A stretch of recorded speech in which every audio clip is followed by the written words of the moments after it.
Yeah, we got a lot of. Okay, let's.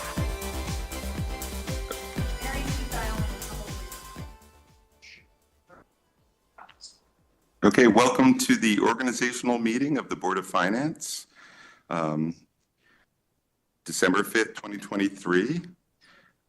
I'm starting off as chair until we elect a chairman of the Board of Ed, and then I will step down. Call the meeting to order, and let's do the Pledge of Allegiance. And Amy Ruggiero, would you lead us in the pledge?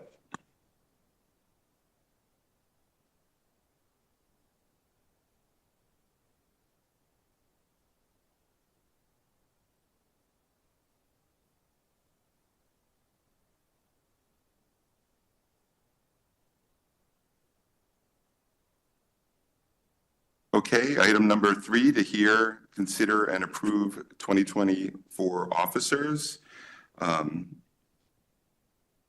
First, we're gonna, any nominations for chairman? John Matola. Thank you, Mr. Gerber. I'd like to nominate Lori Charlton to be the chair for the upcoming year. Okay, any other nominations? Second. Yeah, Mr. Gerber, I'll second that. That's Craig Curley. Okay, thank you, Mr. Curley. Any other nominations? Seeing none? Just before we vote, if you give me a minute, I just want to. Oh, sorry. That's okay. Just say that I think Lori's done a terrific job the last couple of years as our chair. I think you're fair to everybody. You have a great understanding and grasp of the issues that come before this board. And, I look forward, if you get the votes, to being our chair for the next upcoming year. Any other comments? Okay, thank you. Let's ready to vote. All in favor, say aye. Aye. Aye.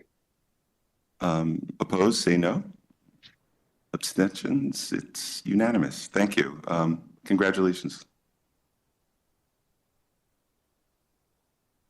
Thank you, Mr. Gerber, Mr. First Selectman. Thank you, Mr. Matola, for your kind words. Okay, so we'll move on to nomination of additional officers, and I'd like to take the opportunity to nominate John Matola as vice chairman. Second. Ms. Ruggiero, thank you. Seconds.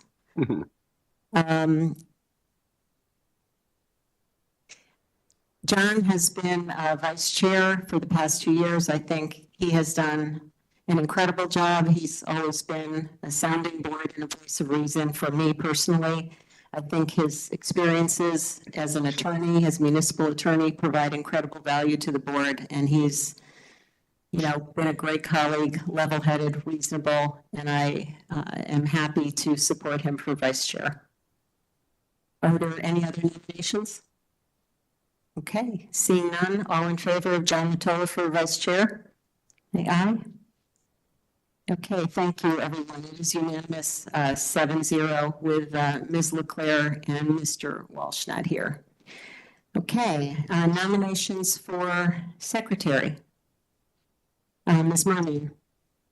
Yes, I'd like to nominate Craig Curley for secretary. I'll second. Was that Mr. Stark?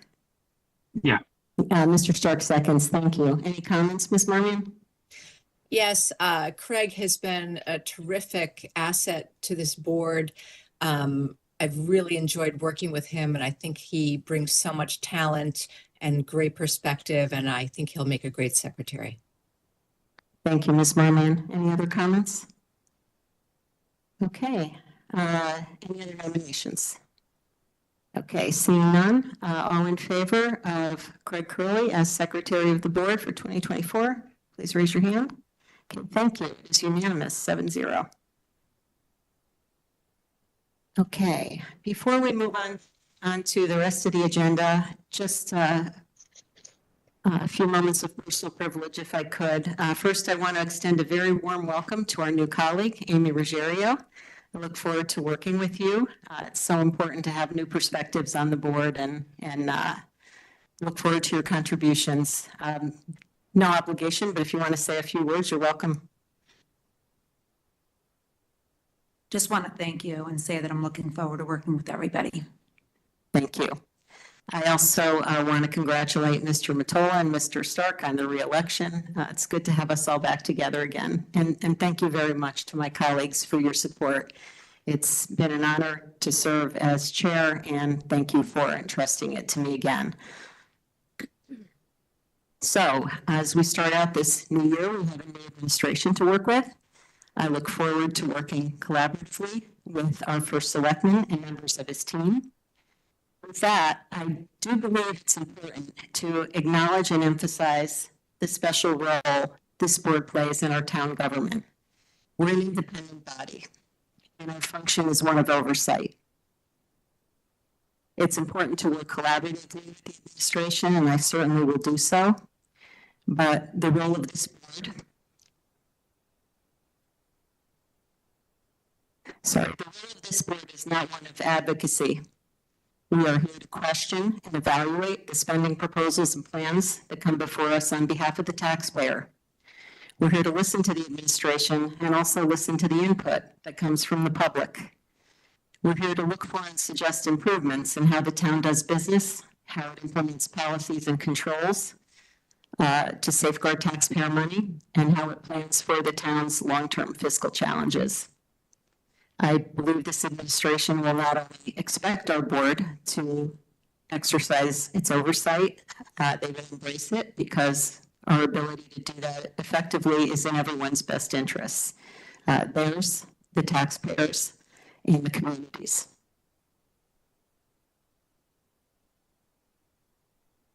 Sorry.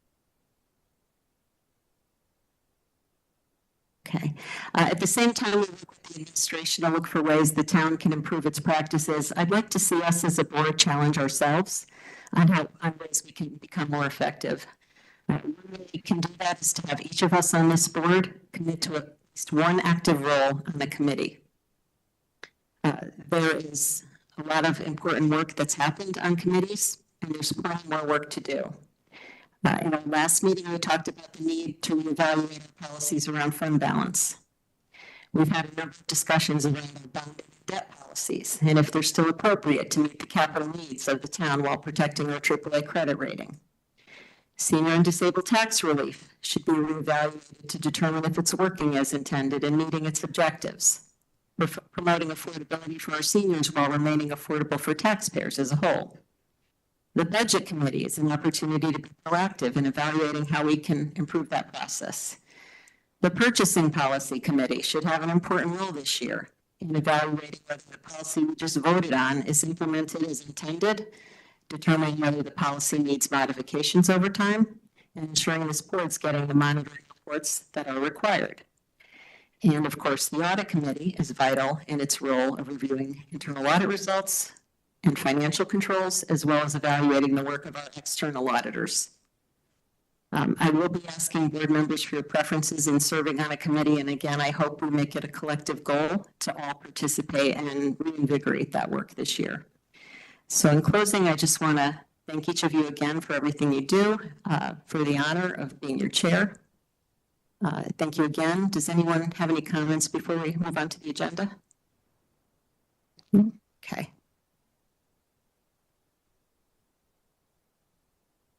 Okay, to the members of the public who've dialed in or joined us on WebEx tonight, please know that you're muted, will not be heard by board members, and there will be no live public comment this evening.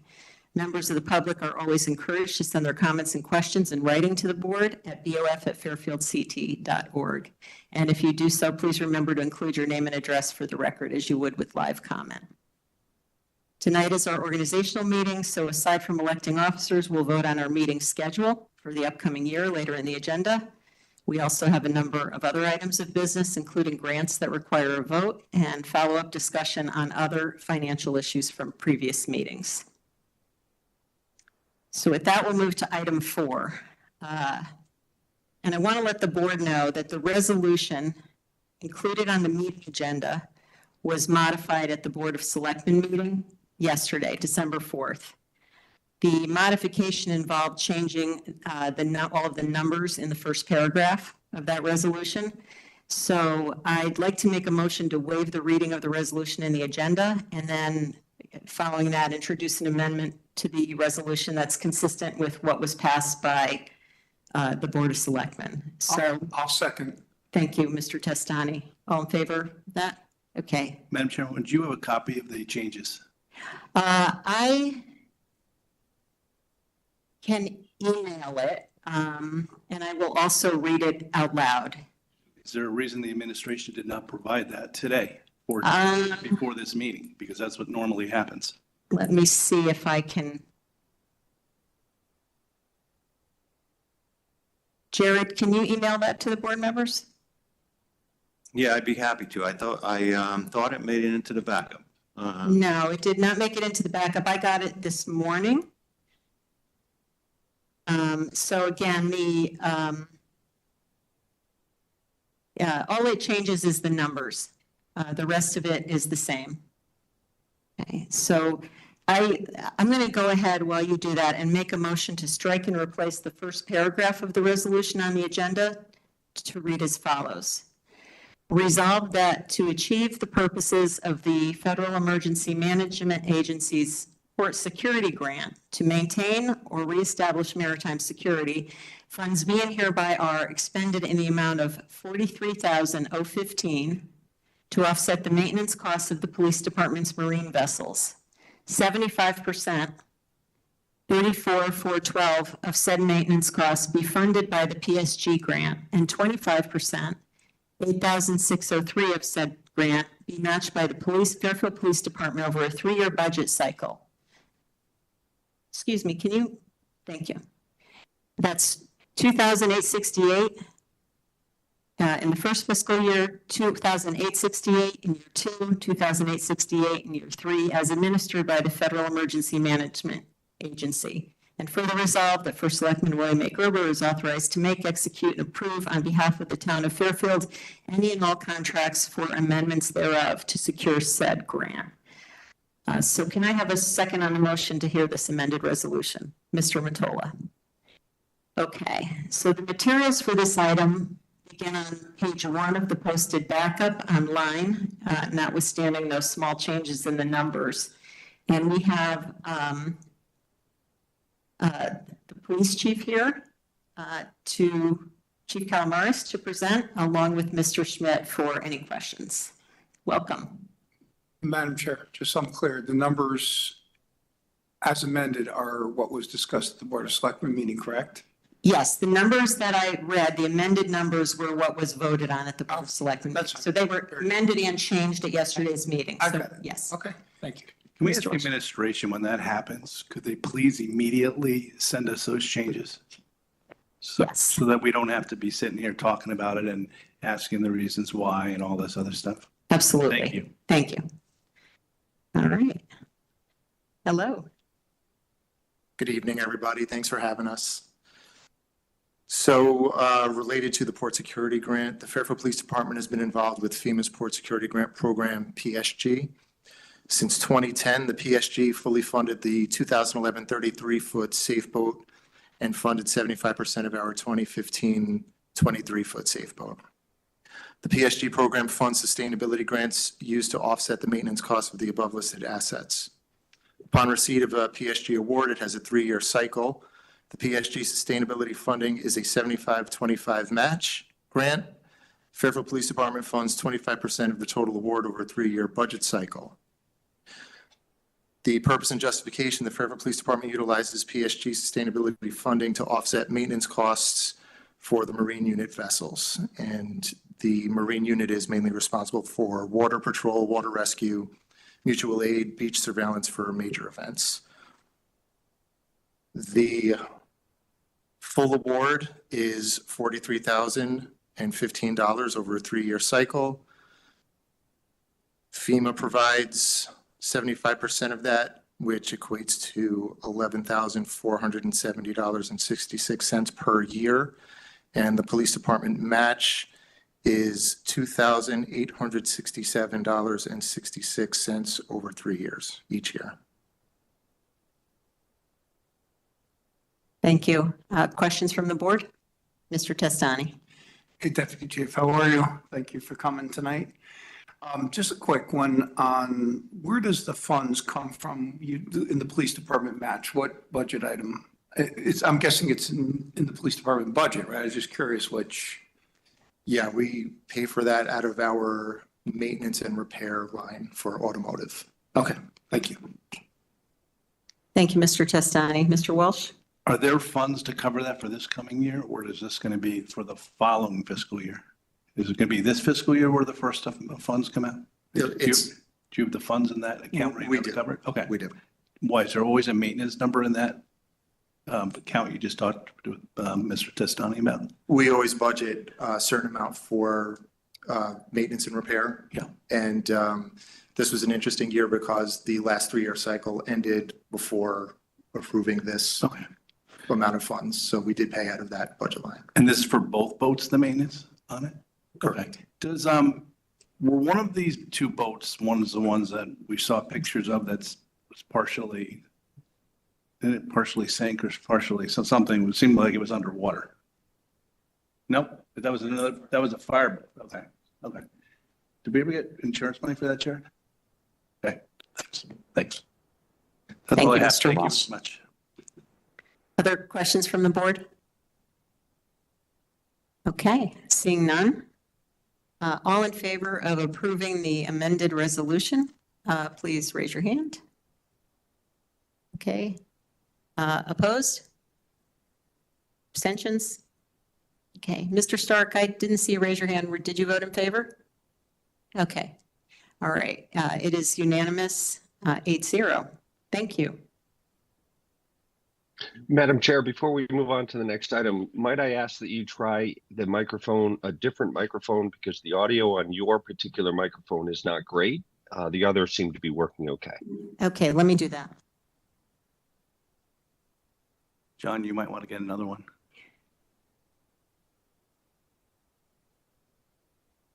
All right, is that better? So far, it I sound sounds good. very Thank loud you. when I speak into it. I feel like I'm echoing, but if No, that's you're good. helpful. Thank you. All right. Okay, so we're going to move on to item 5, to hear, consider, and act upon the following resolution as recommended by the Board of Selectmen. Resolved that as part of the Fairfield Police Department's Behavioral Health Services, funds be and hereby are expended in the amount of $190,000 over a 2-year period to expand police crisis, intervention teams, CIT, behavioral health programs for proper resources, staffing, training, and equipment to meet the ever-increasing demands for behavioral health services, and to navigate cultural, financial, and communicative barriers that underserved communities face when attempting to access behavioral health services. 100% of said purchase to be funded the COPS grant program as administered by the Department of Justice. Further resolved that First Selectman Lloyd A. Gerber is authorized to make, execute, and approve on behalf of the town of Fairfield any and all contracts and amendments thereof to secure said grant. I have a motion to hear this item. Mr. Testani, seconded, Ms. Ruggiero. Okay, the meetings for this item, or the materials for this item rather, are included in the posted backup beginning on page 5. Turn it back over to the Deputy Chief. Thank you. So the background on this one, this is a DOJ grant awarded to expand police crisis intervention teams and behavioral health programs. The town of Fairfield proposed $190,000 in funds over 2 years for 2 unmarked vehicles equipped with police radio and mobile dispatch terminal. 1 vehicle would allow the licensed clinical social worker to arrive in her own vehicle rather than a police car to provide services. The second would allow a plainclothes crisis intervention officer to accompany the social worker on higher risk needs for service. Separate vehicles are necessary to isolate protected information. Overtime funding for off-duty crisis intervention team follow-ups and licensed clinical social worker escorts. Supporting quarterly meetings of the Fairfield Police Behavioral Health Network, which helps us to continue to grow the network. The goal being to offer the most extensive and comprehensive wraparound services to the consumer. Further, the dialogue facilitated among the members helps to improve accessibility of services, streamline processes, and increase knowledge of trends and available resources among the members. And for increasing trainings and continued quality improvement, These are paramount in ensuring the growth of the necessary skill set in crisis intervention officers. The Fairfield Police Department aims to maintain crisis intervention training in 20% to 25% of its patrol force. The reliability of cost estimate, vehicle and equipment costs are all actual costs based on fiscal year 23 awarded bids and state contracts. Training costs are based on historical data of specific training courses and associated fees, and travel estimates based on average rates as researched in 2023. Overtime rates are projected using the patrol level officer overtime rates from fiscal year 23 times the number of hours projected to accomplish the goals of the program. And the financing, $105,975 for equipment, which is the 2 vehicles and the full vehicle builds. $927 for supplies, $800 for travel. A requirement is to send a crisis intervention officer to a national conference this year. And $82,298 for other costs, which would include overtime reimbursement for crisis intervention related follow-ups. Thank you. Questions from the board? Mr. Walsh?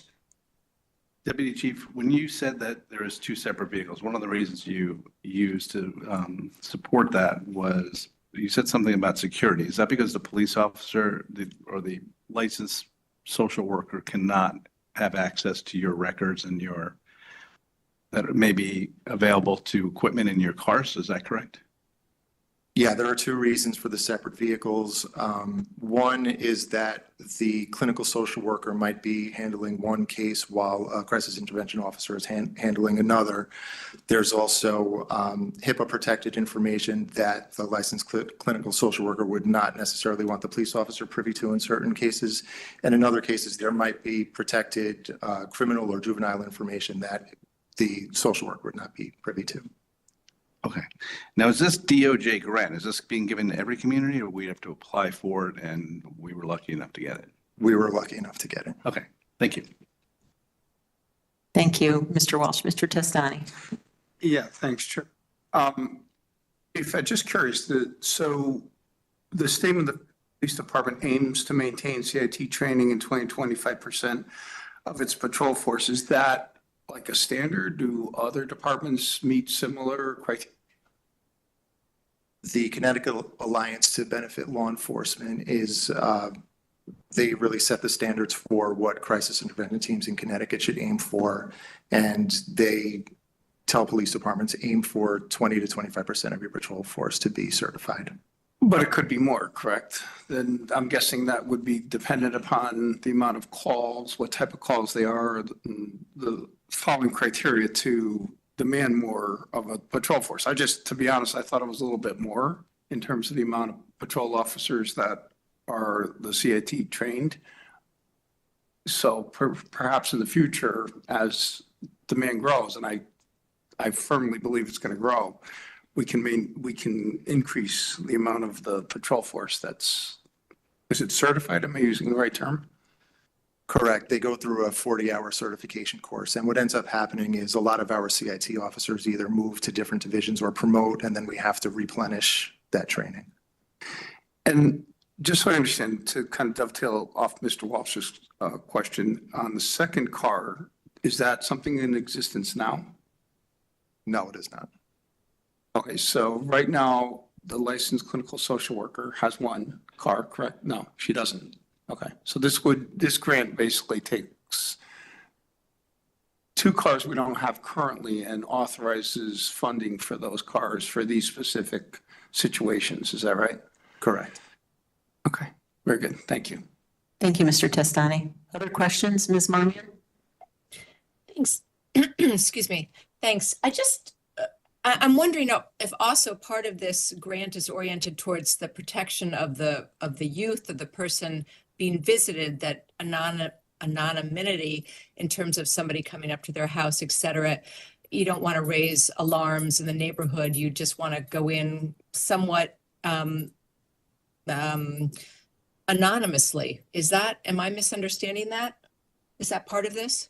You're completely correct. And in the detailed description that we submitted to the grant, we really did talk about trying to eliminate the stigmas associated with police officers arriving at homes. So we want to make sure that we arrive after the crisis moment is over and in plain clothes, plain car to reduce that stigma. Which is what I thought. And the second thing is have you seen other towns? Is there precedence for this, that this is best practice in terms of how to establish trust and communication between the police, the social worker, and the youth at risk? We actually experimented with this approach many years ago when we first built our crisis intervention program. So we were really pioneers in this area, and our model was actually published in Police Chief Magazine in 2016. So we kind of set that standard. Right. I fully support this. I think it is best practice, and I applaud you for thinking this way in terms of building that trust and communication. Thank you. Thank you, Ms. Marmion. Other questions from the board? Okay, Mr. Testani? I don't have a question. I'd like to make a statement if that's okay. Sure. I just want to compliment the deputy chief and the chief for this initiative. I think most of us were here on this board when we approved or added the social work component to the police department. And for me personally, is probably one of my more proud accomplishments on this board is that we allocated whatever funding was necessary for such an integral part of the way the police communicate to the public, especially to the youth.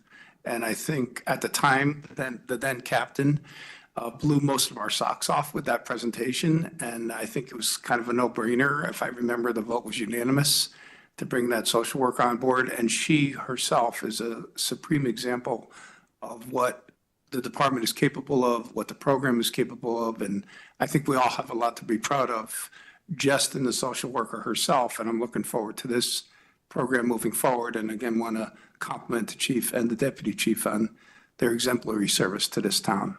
Thank you. Thank you, Mr. Testani. Yeah, I think we all agree and understand how trust between the community and our police officers is so paramount to what you do, and thank you for all you do. So with that, we can put this item to a vote. All those in favor of approving the resolution in item 5, please raise your hand. Okay, it is unanimous, 8-0. Thank you very much for being here. Appreciate it. I was just going to make one comment. Mr. Stark? This is a really quick comment. Just everything Mr. Testani said. Yes, me too. And then I have to say, gold standard 14 points, by the way. Thank you. Thank you, everyone. Thanks again for being here. Okay, we are going to move on to item 6 to hear, consider, and act on the following resolution as recommended by the Board of Selectmen. Resolved to achieve the purposes of the State Department of Aging and Disability Services ARPA grant, additional services that could include nutrition, wellness, educational, social, and recreational activities. Funds be and hereby are expended in the amount of up to $131,000 to build an ADA-compliant outdoor fitness facility that will include a variety of accessible strength, agility, and conditioning equipment that will serve seniors with disabilities or physical limitations. And further resolved that First Selectman William Gerber is authorized to make, execute, and approve on behalf of the town of Fairfield any and all contracts or amendments thereof to secure said grant. Motion to hear this item. Mr. Walsh, seconded by Mr. Testani. The materials for this item, as well as our next item, item 7, are included in the posted backup on pages 3 and 4. So we have Human and Social Services Director Julie DeMarco here to take us through this item, and Mr. Schmidt if need be. Ms. DeMarco. Great. Good evening, everybody. Thank you for having me here tonight. The playground is something that we're pretty excited about bringing to the campus of the senior center. It's about 50 feet across. I believe you have pictures of it in your packet. The grant from the senior center ARPA fund from the state is covering half of this the cost of this playground.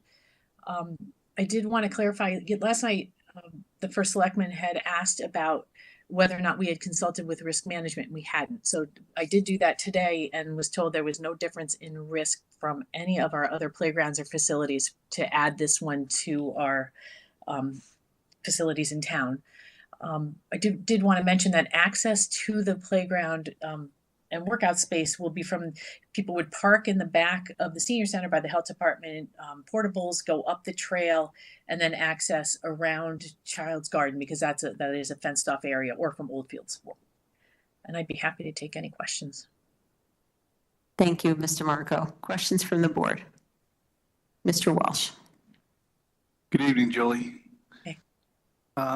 You keep saying the word playground. Are we talking about an adult playground or playground for children? Because the write-up that I see mostly talks about this being a fitness center. So an ADA compliant fitness center. So I just want to make sure I'm understanding the terms you're using properly. Thanks. And I am using them interchangeably, so I'm sorry for any confusion. It is an adult playground / fitness area. Okay. And the material, the different, I can't think of the word right now, but the different things that the different stations people would use are targeted towards adults, people ages 13 and up, and they are ADA compliant. Not a problem. I just heard you, when you said a Child's Garden, I'm like, wait a minute, what exactly is this? Is this part of that project or not? So I appreciate that. The people that access the fitness center, the outdoor fitness center, is that like a monitored thing, or is it like, do you have like, if we have people go out there and something health-wise happen to them while they're using the fitness center, is there someone out there, or do we watch it on cameras? How does that work? We don't. It's like any other playground or trail. We don't monitor that. Okay. Yeah. Okay. That's it. Thank you. Thank you, Mr. Walsh. Other questions from the board? Ms. Marmion. Hi, Julie. Just kind of, I'm trying to envision what this would look like. So this is not necessarily something for people with disabilities, right? It's more of fitness. Like I've gone on trails and they'll have little like push-up stations or little, a bench, and you can do, I don't even know because I've never done any of it, but explain to me what, I get that it's ADA compliant, but is it specific for people with disabilities? Therefore, it's different than what I might ordinarily see on a trail. Like, give me an example of what this might contain, if you could. Sure. Have you seen the area of Gould Manor that is targeted towards adults? If you're coming down, it's kind of across from the Turner Center. You're coming down the hill, and it's on the right. It used to have a bridge, but now that's like an adult fitness workout area. The ADA compliant piece of this is that it is accessible by wheelchair and, to be able to get on it. It is not targeted specifically for people with disabilities, but seniors and people with disabilities would be able to use the apparatus pretty well. So it might be ramped for a wheelchair, for example. To be accessible, it will have to be, yes. Okay. So that's just the clarification I needed, but it enables people who might be in a wheelchair to access a fitness station within this, adult playground. Okay. Yes. Thank you very much. Sure. Thank you, Ms. Marmion. Other questions from the board? Okay, Mr. Testani. Yeah. Hey, Julie, how are you? Just have a quick question. I know you mentioned earlier about the risk. I think you said assessment, I believe. Is that you contacted someone internally within the town? Did I hear that correctly? Yes, the risk management. Yep. Okay, and I'm sorry, can you tell me again what exactly it was that they said, and did they put that in writing? No, I don't have it in writing. I was told that there was no difference in risk from any of the other playgrounds or facilities. I can certainly get something in writing and send it over to you if you think like that. Yeah, no, I think that would be helpful if you don't mind doing that. Obviously we want to make sure we're taking the least amount of risk as possible to sort of get to Mr. Walsh's question earlier. as far as liability. Obviously, anyone on any part of town property, the town's always liable, but obviously if we have some statement from risk assessment that this is similar, matches, is equal to or less than, which doesn't sound like it would be, other areas similar to this one, I think that would be helpful for us on the board. Sure. Or certainly for me personally. Okay. Okay, thank you, Mr. Testani, and thank you, Ms. DeMarco, for following up on that. Any other comments? Mr. Curley? Yes, thank you, Madam Chair. Just a couple of quick details. I didn't see it in the backup, but can you let us know how large of a space this area will, how many square feet this will take up? I'm just trying to get a sense, if I'm reading correctly, up to 131,000 will be used for this project, but I believe the estimated cost is over 260,000. Right. So I'm just trying to get a sense as to what the cost per square foot is, and just seems like a lot for a project of this nature, but perhaps I'm just not understanding the scale. Yeah, so it's a 50-foot circle. Yeah, so that's, I didn't do the math, Craig, so I can't. That's okay. Circles are tough. Right. This by that, right. So, and I do not know the cost per square foot. I can find that out too. That's fine. How many pieces of equipment will be in the space, or different stations? It looks like 10 or 11. We don't have the final order for that yet. And then a few items.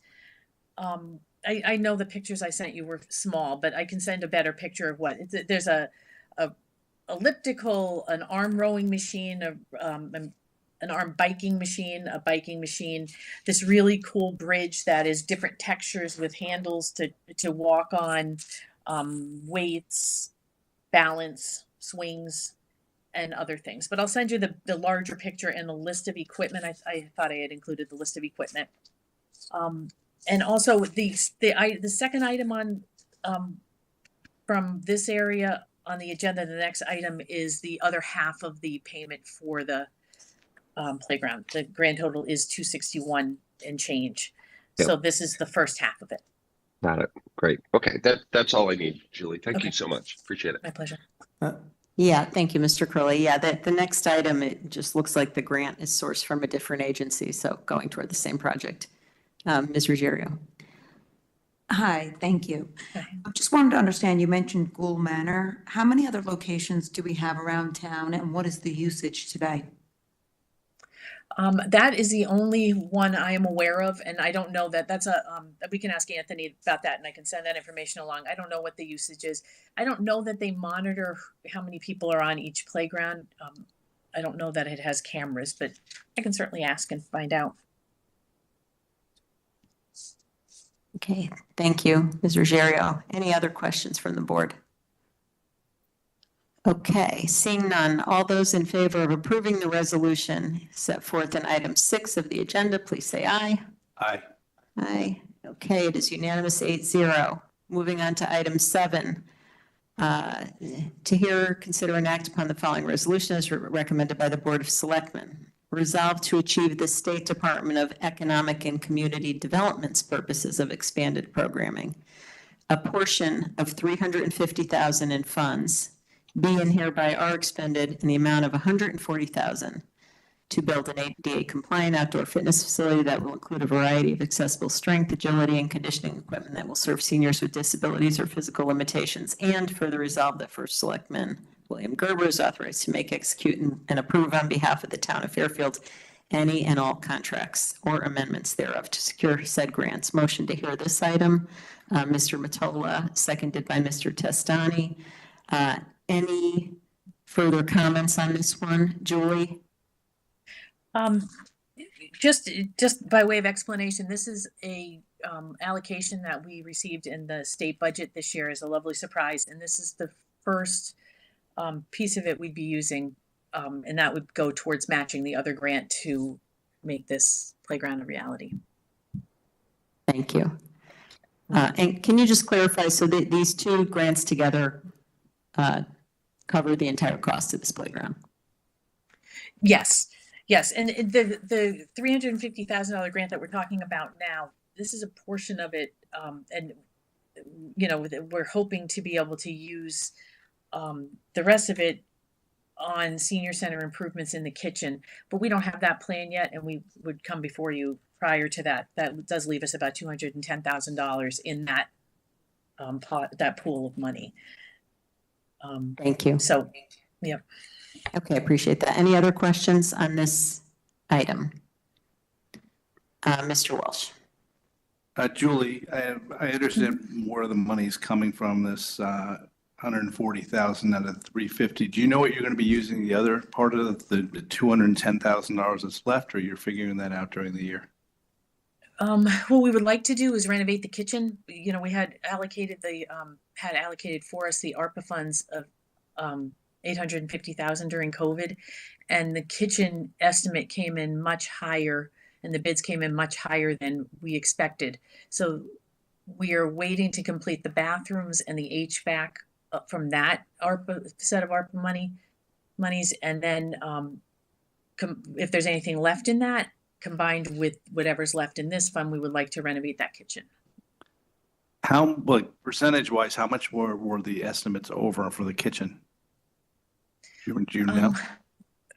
There was a range. They ranged from $578,000 to $947,000. We thought about $250 was going to go to that, to the kitchen originally, but then, you know, COVID costs and everything with construction and contractors went up. Yeah. So, you know, it's a hood, and then it's just basic upgrades, you know, stainless steel furniture and things. We're not looking to become a cooking kitchen or anything fancy. We're looking to have a better facility. So based on those numbers, it sounds like the estimates were over by between 100% to 300%. Mm-hmm. Yep. Yeah. Okay. All right. Thanks. I think I can add a little bit to that. It wasn't quite 100%, but they are up significantly. And you know, when we come to you for approval of that, we'll have all those details about what the increase was. Okay. She said that the original amount was up $250,000, and her lowest estimate was like $570,000 or something like that. Yeah, and I think that was related to this particular aspect of the project. And there are other pieces of it that weren't up as much. So again, we didn't come here. You know, we came here for this playground, this grant, and when we come to you for the additional costs related to the senior center facilities, we'll present to you that information, have a better sense and more detail about what that is. Okay. It just seems like a running trend that all the estimates that we get are over 50, 60 more percent. And I'm not saying it's anybody's fault. It's just what contractors, and it's also what supplies are costing. I mean, stainless steel skyrocketed. No one can control those costs. I mean, in my own business, we're seeing similar things where it's 40% over on, you know, doing a building project. I mean, it's just, I'm just asking the questions. Thanks. Yeah, thank you, Mr. Walsh. And just to reiterate what you said, I think what's helpful for us to understand going forward is, you know, what's really driving this. Is it a true increase in materials costs over a period of time? Was it a rough estimate at the beginning that just turned out to be not very robust? Was it a change in scope? So as we, you know, go through some of these things, it's always helpful to understand, because I think it informs us to ask questions about some of the other numbers we're hearing on other projects. All right, if there are no other questions on this item, we can put it to a vote. All those in favor of approving the resolution set forth in item 7 of the agenda, please raise your hand. Aye. Okay, aye, it is unanimous, 8-0. Thank you. All right, getting there. Item 8, to hear, consider, and act upon the following resolution as recommended by the Board of Selectmen. Resolved that as part of the, oh, I'm sorry, Ms. Julie, thank you very much. Forgot to thank you. Thank you for being here. My pleasure, thanks. Resolved that as part of the Fairfield Health Department's immunization activities and media campaigns to promote the importance of vaccinations, funds be and hereby are expended in the amount of $143,667 to support the supplemental staffing to increase vaccination activities for influenza, COVID-19, and routine vaccinations. 100% of said purchase to be funded by immunizations and vaccines for children, COVID-19 supplements, and media funding with a project period of September 1, 2023 to June 30th, 2025, as administered by the State of Connecticut Department of Public Health. And further resolved that First Selectman William A. Gerber is authorized to make, execute, and approve on behalf of the town of Fairfield any and all contracts or amendments thereof to secure said grant. So motion to hear this item. Ms. Ruggiero, seconded by Mr. Testani. Thank you. We have Mr. Cleary here who will present this item. Thank you for being here. Stans Cleary, the Director of the Health Department. And for this particular presentation, I'm going to introduce Dr. Santina Geronco, who's our Assistant Director for our Community Health Program, who's managing these two grants. Thank you, everyone, for having me here tonight.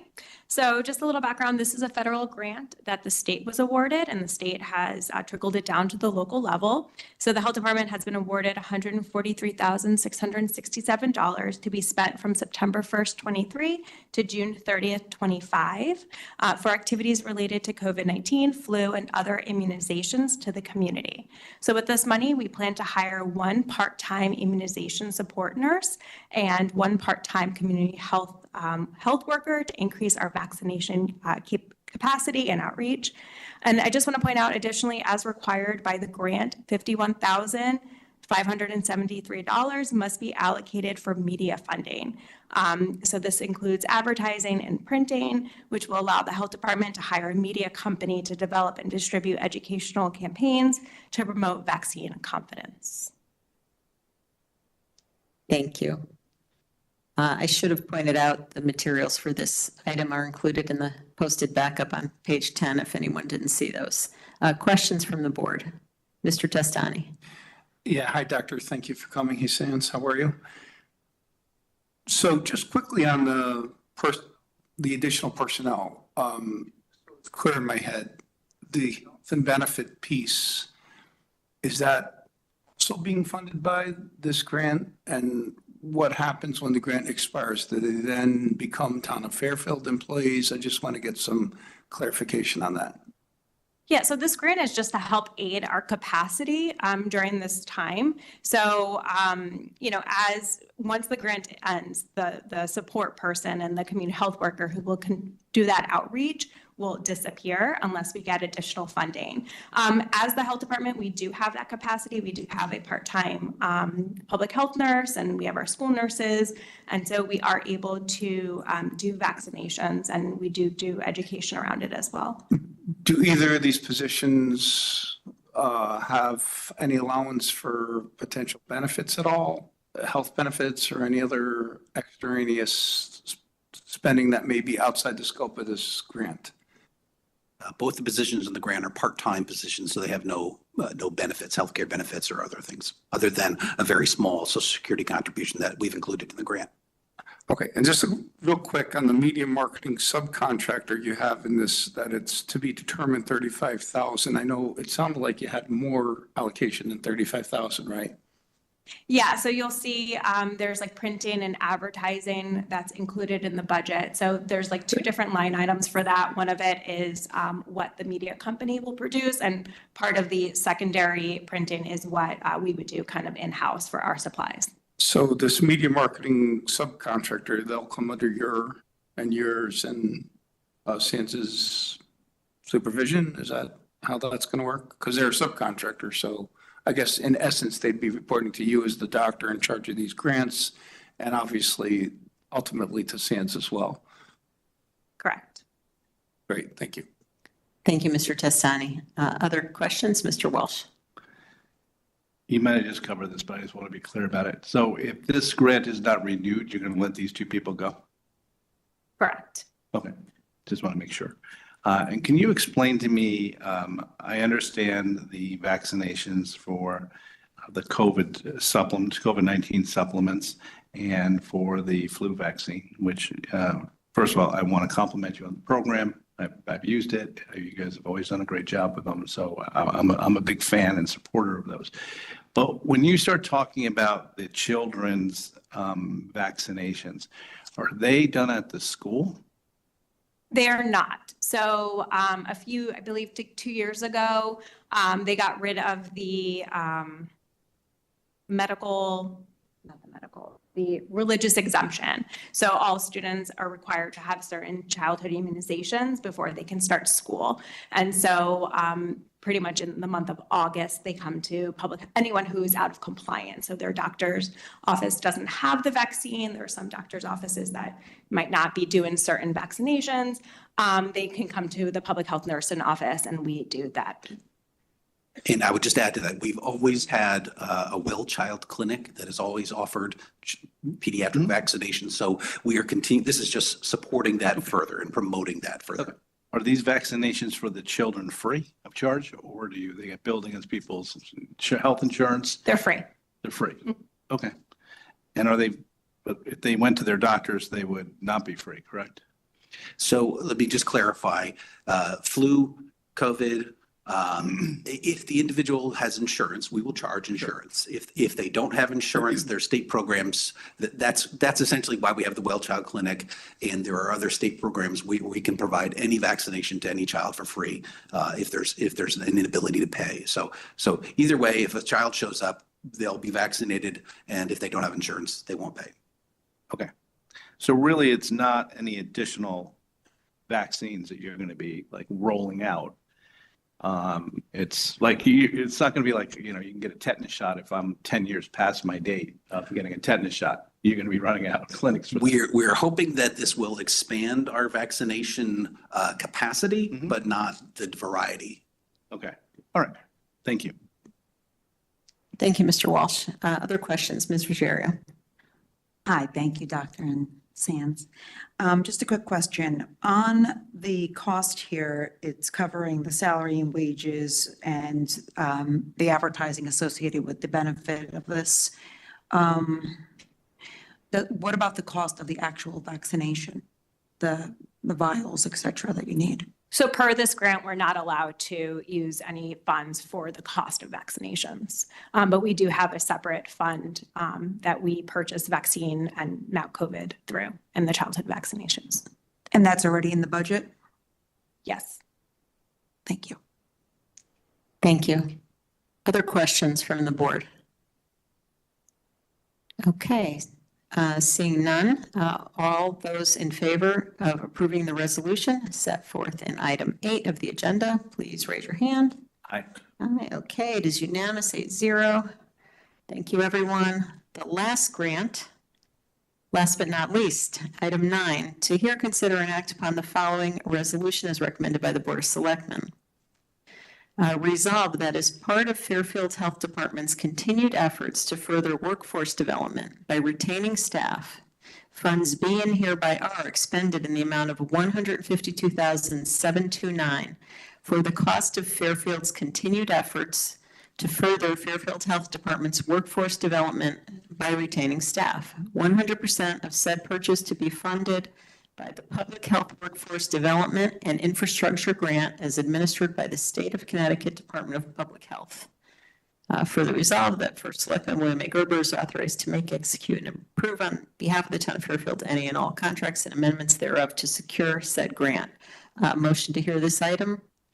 Mr. Testani, seconded by Ms. Ruggiero. Turn this back over to Santina and Sands. Great, thank you again. So once again, this is another federal grant that the state was awarded and it came down to the local level. So again, we were awarded $152,729 to be spent over a 5-year period. So starting November 1st, 23 to November 1st, 27 to help further advance our workforce. What we plan to do with the money is retain a current full-time grant-funded staff and extend that position for another 1.5 years. This position will continue to work on the communicable disease surveillance, contact tracing for other reportable diseases, quality improvement projects for the department, and other tasks as needed. Thank you for that. Questions from the board? Mr. Testani. I just have a similar one to the previous grant. It's one that Mr. Walsh asked directly as well in terms of this position. Once the grant is expended, does that person then no longer be considered a town of Fairfield employee? That's one. And two, it may say it in here, I just didn't quite see it, but look, when you say fringe benefits, that I'm guessing includes healthcare, is that right? Yeah, so once the grant ends, the position will go away. And for this particular position, it is a full-time, and so healthcare benefits are included for this one. Just out of my own curiosity's sake, would not be eligible for any union participation. Am I right with that? Correct. Very good, thank you. Okay. Thank you, Mr. Testani. Other questions from the board? Mr. Walsh. Was this, the person that's in the position, were they in your department already, Sands? Okay. Yeah, so the position started as an intern, and we got some COVID funded money, and that's where this position is right now, full-time. And then we were awarded this grant to help retain current positions. And so it was kind of a no-brainer to do it for him. Okay, thank you. Real quick. Thank you, Mr. Walsh. Mr. Mottola. So I work for a municipality and people are paid through grants quite often. And maybe you can't answer this question, but would you anticipate that after this grant runs out, there might be another grant to cover this individual's position? Is that kind of how typically what happens, right? There typically is always another grant that we're applying for. I mean, as you see tonight, we have a few in the hopper tonight, and there'll always be something else that we'll be applying for. So we have kept this individual around because the quality of her work, and we hope to keep her around, and that's why we're dedicating these funds to continuing to have her be a part of the staff. Thank you, Mr. Mottola. Like 3 employees. Other questions? Mr. Testani. Just curious. So the person that's there now would she be considered a registered nurse? She is not. So right now, she is working towards her master's in public health. Great. Thank you, Mr. Testani. Any other questions on this item? Okay, seeing none, all those in favor of approving the resolution set forth in item 9 of the agenda, please raise your hand. Aye. Aye. Mr. Stark, do I see your hand? Okay, thank you. It is unanimous 8-0. Okay, thank you so much for being here. Thanks. Good to see you guys. See you during the budget. Thanks, Sense. Okay, we are going to move on to item 10 to hear an update on the status of ARPA projects. So the materials for this item begin on page 89 of the posted backup online. Mr. Schmidt is here to take us through this, and the First Selectman is here if there are questions for him as well. Jared, turn it over to you. Can I just ask a quick question? In our quarterly that we just had, we did not cover the ARPA projects, we just covered the other projects? Or did we cover it? Because my recollection is like, why are we doing this? No, you're right. We did cover I did a few weeks ago. Yeah, what we talked about on a number of occasions was that by year end, we would have a final on ARPA. There was always a concern that, we've only got a year to commit these funds. And so we wanted to get an update and ensure that we were tracking toward that, or there was a plan, given that it's been 3 years. So yes, you're remembering correctly, but that's all. So we asked Jared to update these as robustly as he could. And, we'd like to go through them in some more detail tonight so that the board can understand what, if there's any issues or risks associated with these projects or what might be coming our way. Jared. Right, and just to piggyback on that, the goal would be kind of lay the foundation tonight of where we are, where we think we're going to be, and then be able to present you with options for how to allocate their remaining money. And I did sit down and meet with the First Selectman today to go through the same list, and so I'll go through it now and then talk about options for, people's preferences for allocations of remaining money. I'm not going to hit every item. I'll give you a kind of a summary about how to look at this and like what are the important columns and how to read this. And I think, the most important column is the one labeled additional funds, need slash excess funds.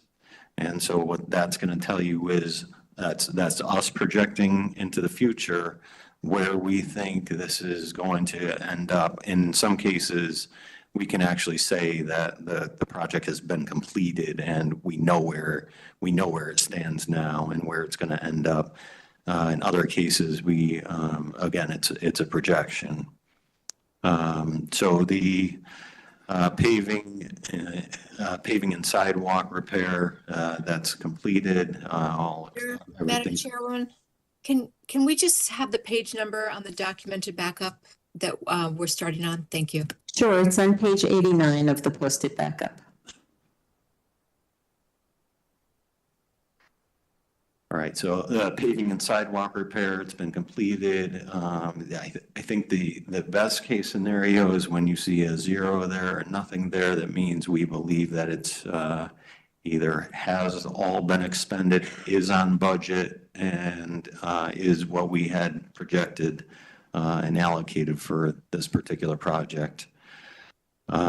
So paving sidewalk repair is, there was a specific amount there, so we have completed that and spent that money. Deck patio behind senior center, there's a small amount left over, God bless you. And so that's an example of something that would fall to the unallocated amount that we'll talk about at the end. Senior center renovation, we kind of touched on that, and this will all of these funds will be expended or committed by the end of next year. Jerry, can we ask questions as we go along on this? Yeah, sure. Okay, so on the senior center renovation, just based on the explanation, so the bathrooms are just about complete. This is talking about the kitchen and the amount available per munis. I think this is what Julie talked about. So we have 206,000 available to go toward the kitchen, and this will add to the 2 grants that we just approved? Is that, because we just. It will add. So One grant. So there's 1 grant, sorry. Yeah, there was 1 grant that had additional funding remaining in it that we're, we actually just started talking about it today and what we would do with the rest of it, and thought that the kitchen would be a good place for that. And so, yes, this would supplement that amount. So if you have 200,000 remaining in that legislative earmark of 350,000, and then we have 206,000 here that would go toward the kitchen, which would be the hood and some other things. Okay, I want to I know a couple people have questions, but just to be clear, so with the grant and with the 206,000 here, that's adequate to fund this project in full, including the kitchen, and this money will all be committed in the next 12 months. I think there are choices that could be made with the kitchen to determine whether or not they think that that's enough. And, there could be things added to the kitchen, there could be things taken away.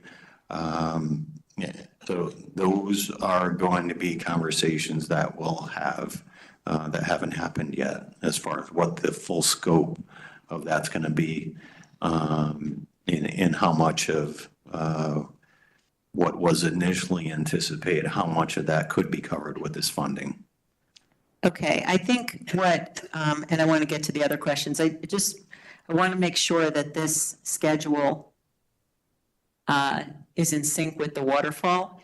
And, if more money is needed or proposed for a more extensive kitchen renovation, I assume we would see on the waterfall. And so you know, one way or another, that decision has to be made. So should we, so we'd understand that within the next week or so? Right. Okay. So, yes. Okay. Mr. Walsh. Jared, I'm just trying to understand the report as we go forward. So on the senior center renovation with the extra money that's needed for the kitchen, I thought in the furthest column to the right where it says additional funds needed, why is that zero if we're going to need funds? Because I think like I said, I think there are decisions to be made there about what happens with the kitchen at this point, and whether or not when we look at the costs, does somebody say, well, maybe we don't move forward with it, or maybe we don't move forward to the same degree that had been proposed. And so we're saying that we could use that money and get done whatever we can with it, and then decide on the rest of it, whether we want to continue as it was proposed or cut it off and do what we can with the remaining funds. Okay. Does that answer your question? Well, no, I'm wondering how many of these zeros are hanging. Like maybe there was like a zero like that should have a asterisk or something next to it, or be bolded so that we would have to say that these involve further decisions down the line, because I'm just seeing lots of zeros in that column. Right. And I'm just not, I guess we're going to have to go deeper into each one of these as we go through them. Yep, and we'll do that. Okay. Yeah, and I think that's what we're trying to get to tonight. I had the same reaction. So some of these, if the decision is going to be that if we can't, do we need to have more money and it should be in the waterfall, or it's not worth it to do it at a lower level, and then we're not going to spend this money at all and we have excess money that needs to be reallocated. So that's really what we need to understand, which ones of these are still open from that perspective. Mr. Mottola. Yeah, so you might be doing this as you go along, Jared, but I'm going to ask you anyway.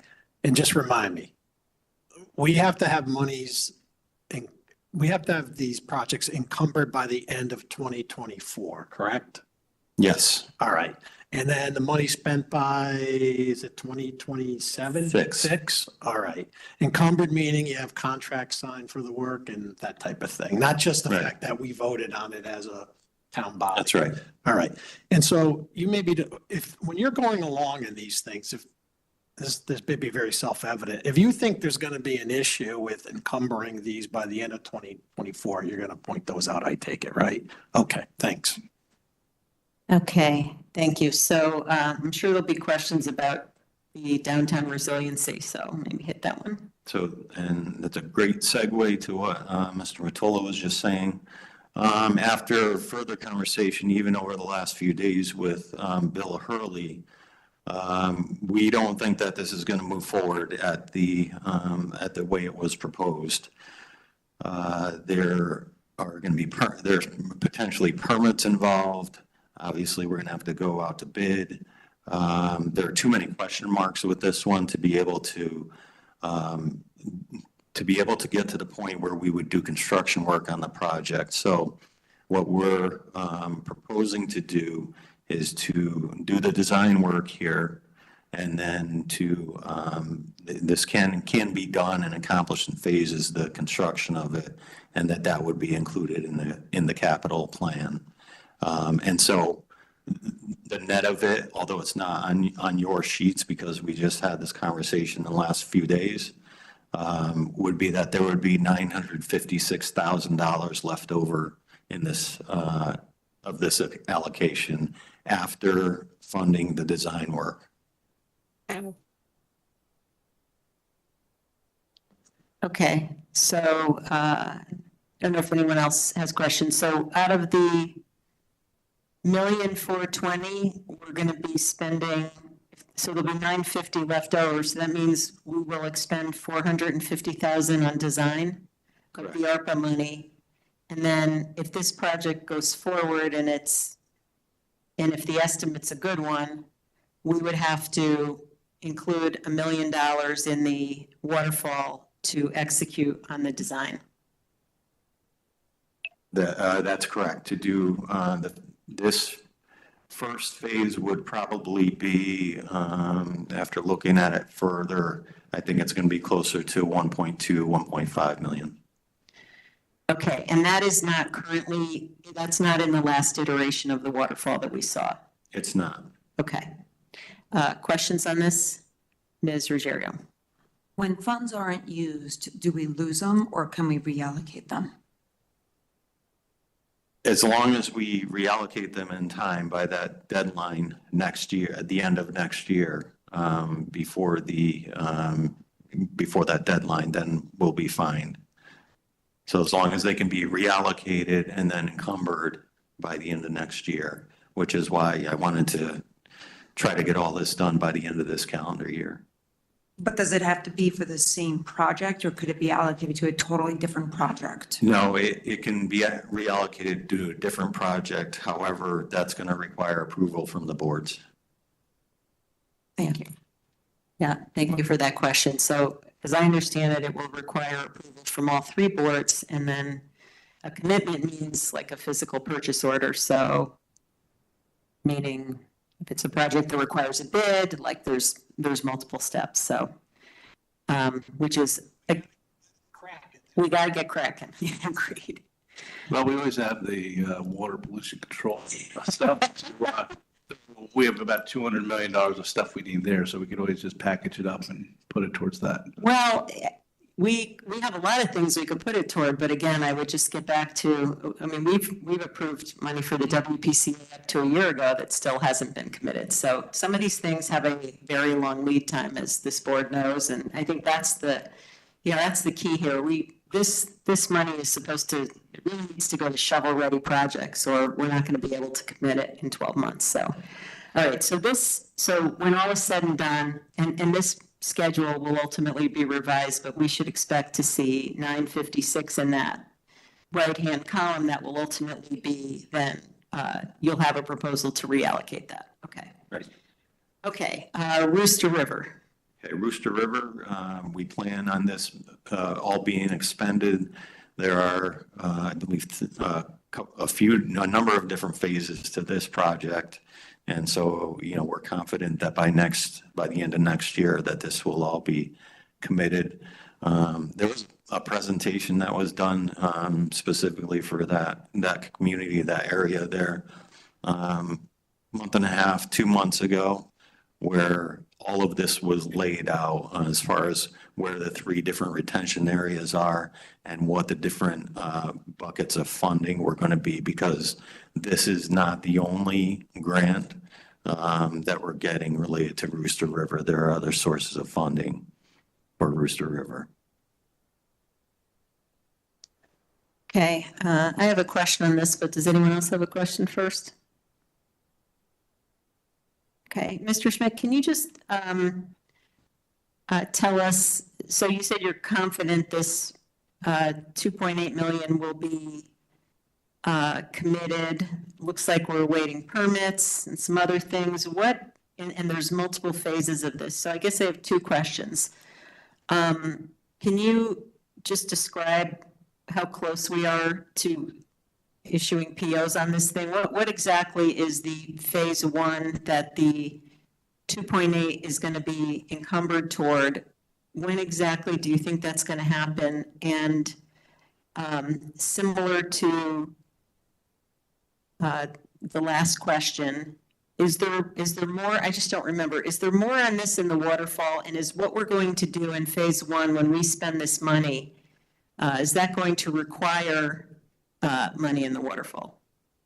To either, because obviously we have 2.8 million. So maybe we get lucky and whatever we're going to do in phase 1 costs exactly $2.8 million. But, if it's 3 million or 3.5 or 4 million, can you just take us through that a little bit? Not in a lot of detail, but I can say that this phase 1 would be one of the retention areas, one of the 3, and so we expect that this money would go toward that. There is,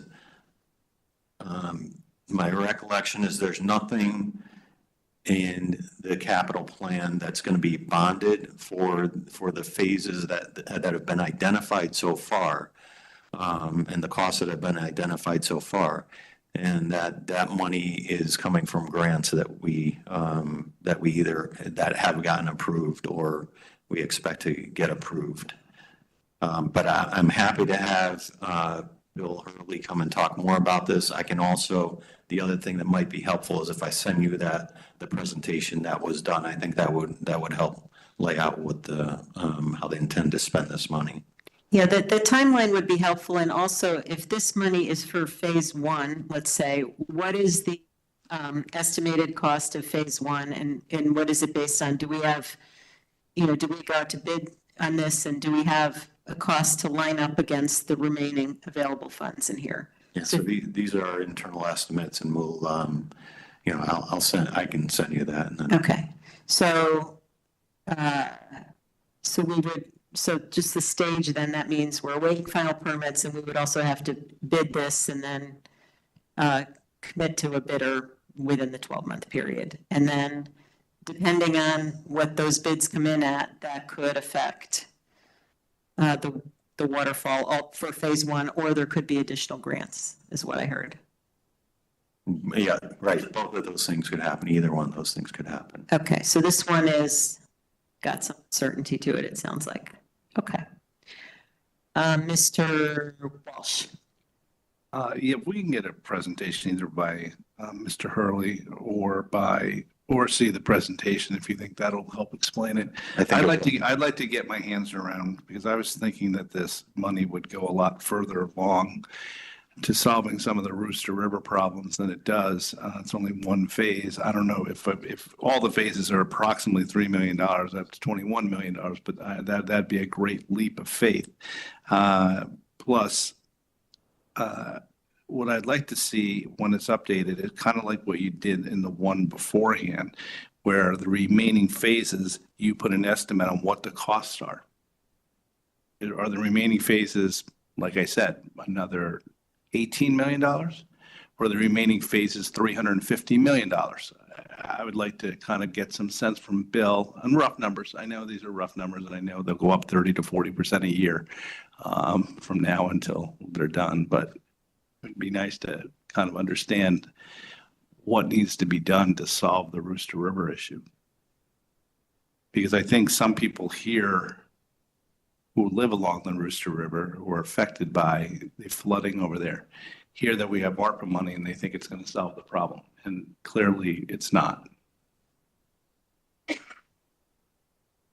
So again, I'll follow up with the presentation. Yeah, and I'll send that to you. And if it requires any additional presentation from and maybe Bill, next time, then maybe next time, if we have more questions, maybe the next time Bill has to be here for something else, so we're not pulling him out for a specific meeting. He can kind of like give us a walkthrough. We can ask questions. Yep. Yeah, or maybe our January agenda is usually pretty light. So if there was already a presentation made, I agree with Jim. I think what would be helpful is to understand, if, with these multiple phases that are contemplated, what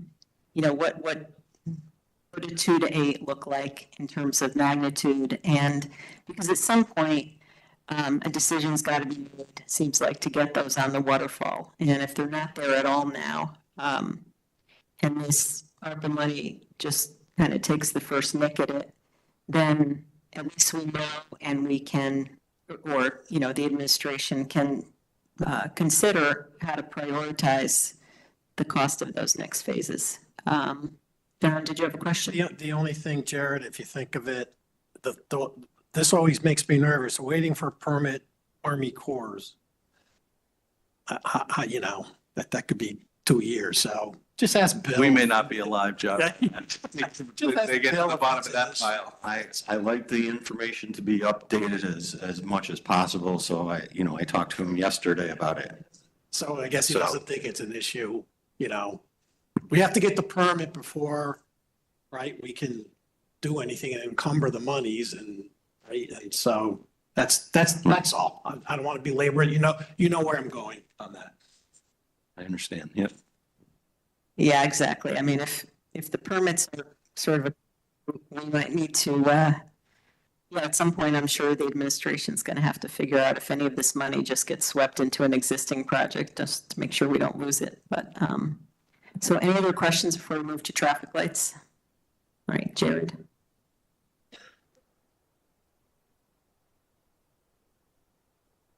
Traffic lights, kind of similar situation where the original plan was that there would be about 15 different lights that would be done. And the total cost, my recollection was about $3 million, but this can be done in phases by light. And so we are planning to spend all this money. The additional funding for the remaining lights is in the capital plan. Mr. Walsh. Jared, I raised this the last time, I think, which was 2 weeks ago. And I'm not sure whether you've had any time to take a look at it, but my recollection was when we were approving ARPA and we were talking about these traffic lights, we had just had the tragedy that had happened at the intersection of Black Rock Turnpike and Commerce Drive, right where Sally's is, where people died. Kind of going through that intersection. And I thought the first select woman at the time had said that we were going to try to solve that problem because there had been numerous accidents at that same thing. Now it seems like you're talking about the Sacred Heart signals as being almost like the next priority.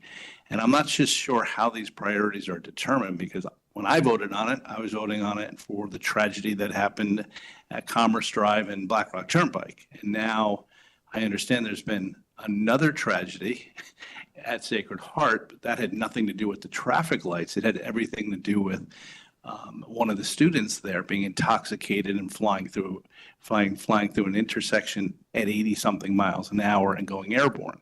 Whether the traffic lights worked or not, that was still going to happen. So I don't know how we're prioritizing the traffic signals, but who would be the best to present that? I'm not saying that you have to know all these things. I totally get it, Jared. There's so many ARPA projects, but who's determining on that one, like what the schedule is and who makes the priority?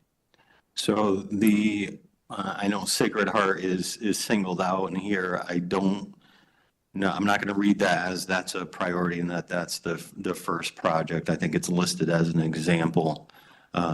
So I don't know what is. I'm not sure what the top priority would be. But I think again, this is a Bill Hurley. Bill Hurley, yeah. Okay. Well, we'll like talk to Bill about that. I think the public should just know kind of what the priority list, maybe an explanation of why, and we would just know going forward when we need to do these, because some of these are going to have to be funded in our budget, as you just mentioned. Yep, agreed.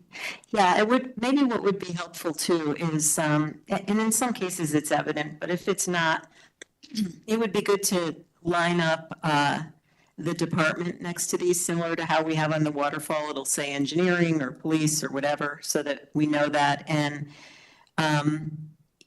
we can determine if, Bill's here for another reason, or if he comes in January to talk about the, downtown resiliency or whatever else, we can get that update. So if maybe we could just include, maybe two things would be helpful, just from an information perspective. One is put the department that owns this, put a column for that on the schedule. And the second thing is maybe to just have some kind of designation as to whether this project is also in the waterfall funded, or there's proposed funding at some point in the waterfall, so that we make the connection between these multi-phase projects and kind of what that means, if that's helpful. Madam Chairwoman, could I just maybe suggest or to get your opinion on, with the way this stuff is getting so small, maybe it would make sense under the ARPA project, because the boxes seem to have room in them, to put the department underneath them right there, there. So it's right there, because every time we add a column, it's getting like, unless we're going to go to landscape view or something like that. We need the bigger paper. Yeah, whatever way we want to do it is fine. Just an easy way for us to understand that. And also, I have about 10 other columns But for that, no. Yeah. Seriously, for that reason. We had a couple every meeting. Yeah. Yeah, no, that's helpful, but I think the big things are, you know, kind of who owns it, what's the status, and then in these comments, I mean, you're hearing some of the questions, so anything like that can be added, commentary on how it relates to the waterfall. Do we know the cost of these other phases? If it's something that's gone out to bid, what does that look like? Do we have updated cost estimates? Because I think these are the original budgeted costs that were developed at a very high level more than 3 years ago. So, you know, that is, I'm not sure what that means in terms of how these projects play out today. Jared, I would like to say compliment you and that you're at least looking at whether we can get SHU to contribute, which I think is a great thing. Yes. Because they seem to have plenty of money with building about 25 buildings a year. So that's great. Anything else on traffic lights? All right, we don't have to get into this depth on all of them, but the big ones I hope we can. So the high-intensity wave and erosion damage and resiliency study. Can you remind us this project versus, you know, the other funding, the other study we funded for Penfield, and what this is, how this is playing out? This one, there's probably a decision to be made about whether or not to move forward with this project, because I know there are advocates who feel strongly about, you know, what should happen along the coast and the cost of the projects that would be done there. And, you know, just to do what this would be the initial study for 400,000. What this is going to generate is another phase, which would be, you know, a consultant coming in and designing something which would cost probably 10 million or somewhere in that neighborhood. And then to do the actual work would be, you know, probably multi hundreds of millions of dollars. Probably the bigger factor here is that from what we hear, we don't even think that the state or federal government would even approve a project like that, a project of that size, because it would be just limited to Fairfield, and you would be, you know, if it were a wall or something like that, it would, you know, water is going to make its way around the wall, or it's going to affect the town next door. And so you know, we're not optimistic that a project of this size and of that impact would even get approved by the federal and state government. So it kind of brings us back to, is it worth it to do a study like this, knowing the potential additional costs and what I think would be the outcome of it, which would probably not be approved. Yeah, I want to let Mr. Mottola, but what was spent so far? We spent $23,000. What is that? It sounds like we haven't started the study. Yeah, so I would have to look at that specific invoice and find out what that was. Okay, yeah, could you just let us know and make sure it's accounted in the right bucket? Thank you. Mr. Mottola? So what you just told us, Jared, where are you getting that information from? Is that coming from our engineering department or other sources? Yeah, it's coming from DPW and just, I think, observation. When you look around the country or other places, you don't see projects like that happening. They just don't happen. And so the idea that we would, that Fairfield, a very coastal town, would be lucky enough to have something like that, to get something like that, I think is unrealistic. And it would cost us a lot of money to get to that point, only to find out that it can't be done I'm not an expert. I'm just telling you what we hear and what I observe. So, I mean, that's fine, but I would like personally something more concrete that supports what you just said and from engineering departments and so on and so forth. I mean, is it, this may sound counterintuitive, is it worth spending $400,000 to figure out it's going to cost us $100 million? I don't know. I mean, because you know what's going to happen. People are going to say, well, you didn't do it. And how do you know how much it's going to cost? And so that's kind of what I'm struggling with, but I hear you. Maybe Mr. Walsh has a comment. I have the same concerns, John, and I don't want to throw $400,000 down the drain. And it's been a concern of mine on this item the entire time. When we saw that map and saw the areas of water infiltration, Jared, I don't know if you know the number, but when we saw that map, it was 15, 20, 30 spots. There was a lot. That map was, yeah, but it was like where that project would involve. When I looked at that map, I'm like, this is hundreds of millions of dollars. I mean, this is kind of crazy. To be honest with you, I'll just call it as I see them.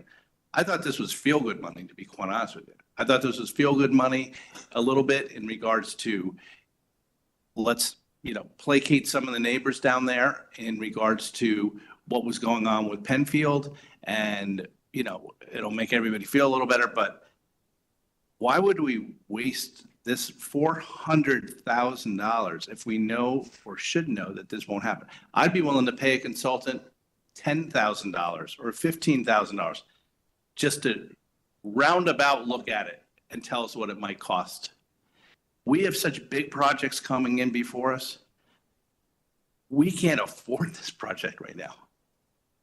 I mean, let alone if we funded it to hire engineers to design a solution for millions of dollars, maybe $10 million, that's never going to be done. Who would do that? What homeowner would ever do that on their own property for a much smaller thing if you didn't think it was going to possibly pass? If people want to spend, or the administration wants to spend some money to get somebody in to look at it, I'd be fine with that. Other than that, it's just wasting tax dollars that we have lots of uses for. Yeah, I hear you. I never understood. I guess what I'm struggling with is what changed. I mean, this was put before us 3 years ago. We voted on it. There was a rationale. I didn't ever hear anybody, and you might be right, Jim. Nobody ever told me this was feel-good money. I thought.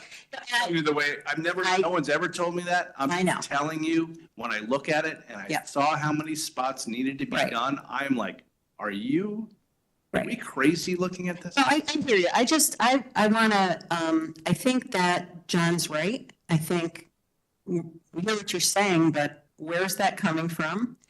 I understand we did a study several years ago and the costs were, I don't know, $150 million or something to deal with the coastal, flooding issues.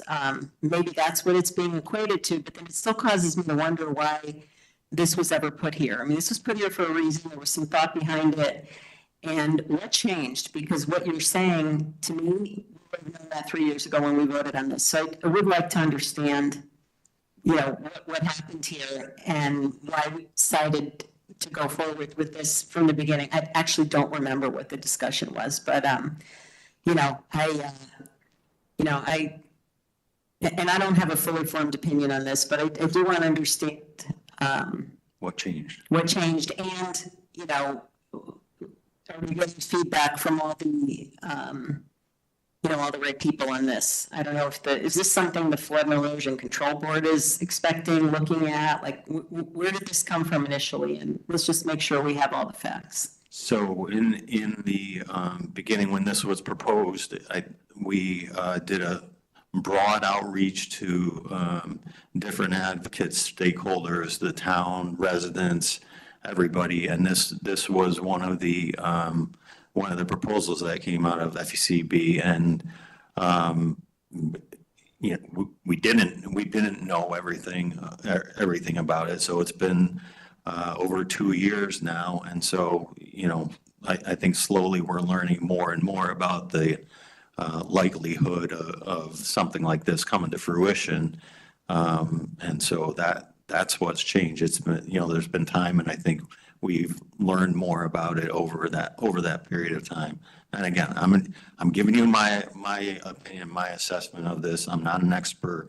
I'm telling you what I hear and what I see.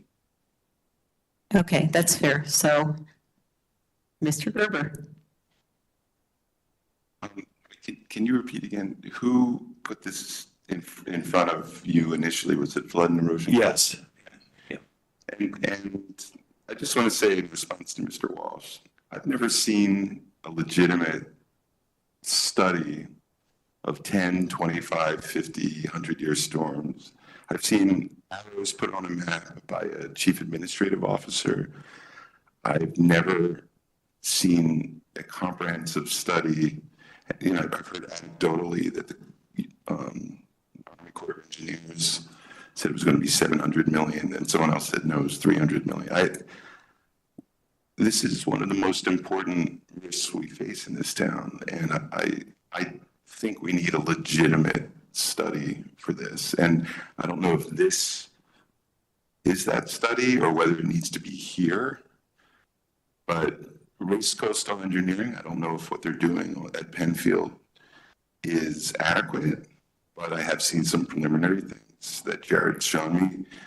That is the first thing that I've seen from anyone that shows something less than 100-year storm, that shows actual widths of areas, not just arrows on a map, that gives you a sense of what can possibly be done. It worries me that a lot of lay people sit around here and talk about things. And I would say even for some people on Flood and Erosion Control Board, like there are many lay people on that board as well. They put a lot of time into it, but we need to sort of get real experts to tell us definitively what we're facing here, not just 100-year storms, but other storms, 50, 25, and 10, and then figure out where to go from there. We can't just not look at it, and we can't just surmise that it's going to be $100 million. We need somebody to tell us who has some credentials, and I haven't seen it yet. Thank you. Appreciate that. Any other comments on this item? Can we get our own public works department and our own engineering department to weigh in on this? Why couldn't they weigh in on it? They're not qualified to weigh. They can weigh in, but they're not qualified. I mean, they would tell you to outsource this as well. And what are we going to get for $400,000? I'm not really even addressing this particular study, but and I don't care if it's paid for by ARPA. I'm just telling you that a study needs to be done of our coastline by a qualified coastal engineering firm, fluvial geomorphologists or whatever the hell they're called. And we need to figure out how we're going to, if we can, make our coastline more resilient. And I've heard a lot of people from public works have opinions. People who live down at the beach who are engineers have opinions. Everyone's got a different opinion, but I've never seen a comprehensive study from a qualified expert. Okay, so what are we going to do then about it? We're going to hire engineers? Do a study. We have someone doing a stretch of beach right now, the Penfield study. It's for $100,000. And I saw some maps with 10, 25, 50-year, floods, 100-year floods. It's the first time I've ever seen anything of that caliber. We just haven't had it done, or at least not in a long time. So, we're all guessing here. Biggest solution to me so far that I've seen since I've lived in this town has been Storm Sandy. And watching what happened thereafter. And watching houses get elevated, a good number of houses in the beach area, which has to happen. I mean, it's like all along Long Island, even just kept paying for John Stossel's house, he did it on 2020, talked about, let me tell you about the stupidest thing in America, flood insurance. And he talked about his house coming down 6 times. And each time he'd build it nicer. And each time he'd pay for the insurance. And each time he's like, they let me build it again, the exact same spots, in the exact same fashion, except it was nicer. So I got more insurance money to build it bigger. So we've got to figure out then over the next 6 months so we can either reallocate this. What is the study going to cost? And that's for the administration to do. And I think that should be your purview. Find out what that resiliency studies that you want to get done is going to cost, because if not, we've got to reallocate this pretty fast unless we're going to waste it. I agree with you. I don't even know what this study is, honestly. I know, you guys should start working on this now. Find out who do we need to contact to find out what type of study we can do for all of those locations for the entire town. And then the next question should be finding out who in the federal government we could talk to, or through our congressmen and senators to find out, would they even allow us to do it? That's a great question that you raised, Jared, is would this getting a fancy study, say it costs us $4 or $5 million to get it done? Would it all go down the tubes because we would never be able to do what the studies tells us we could do? Yeah, I mean, I would just say I doubt that any study would produce an all or nothing plan, and that there's probably, mitigating things that could be done, short of something that's ideal. I still would like to understand what we've spent $23,000 on, because did we start this? Did we contract with someone? Someone knows this. We don't have the owner of this on here. Who's in charge of this? Who's working on it?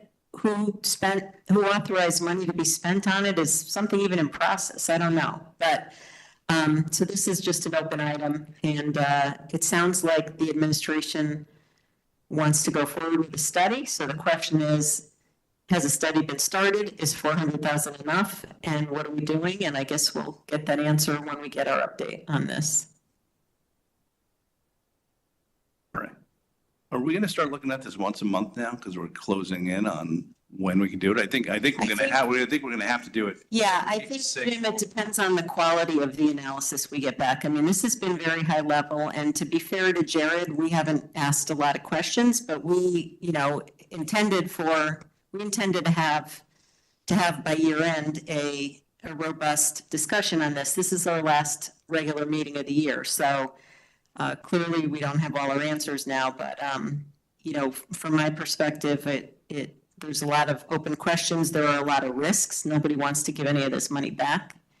And I always worry that we say we can reallocate it, but we know how these projects work. And there is a very long lead time on a lot of them, between things like permitting and bidding. And there's a lot of things that have to happen before you can put a PO against a project. So as John said, we have to get cracking. So I don't know if we're going to be meeting on it monthly, but we certainly need to get some answers.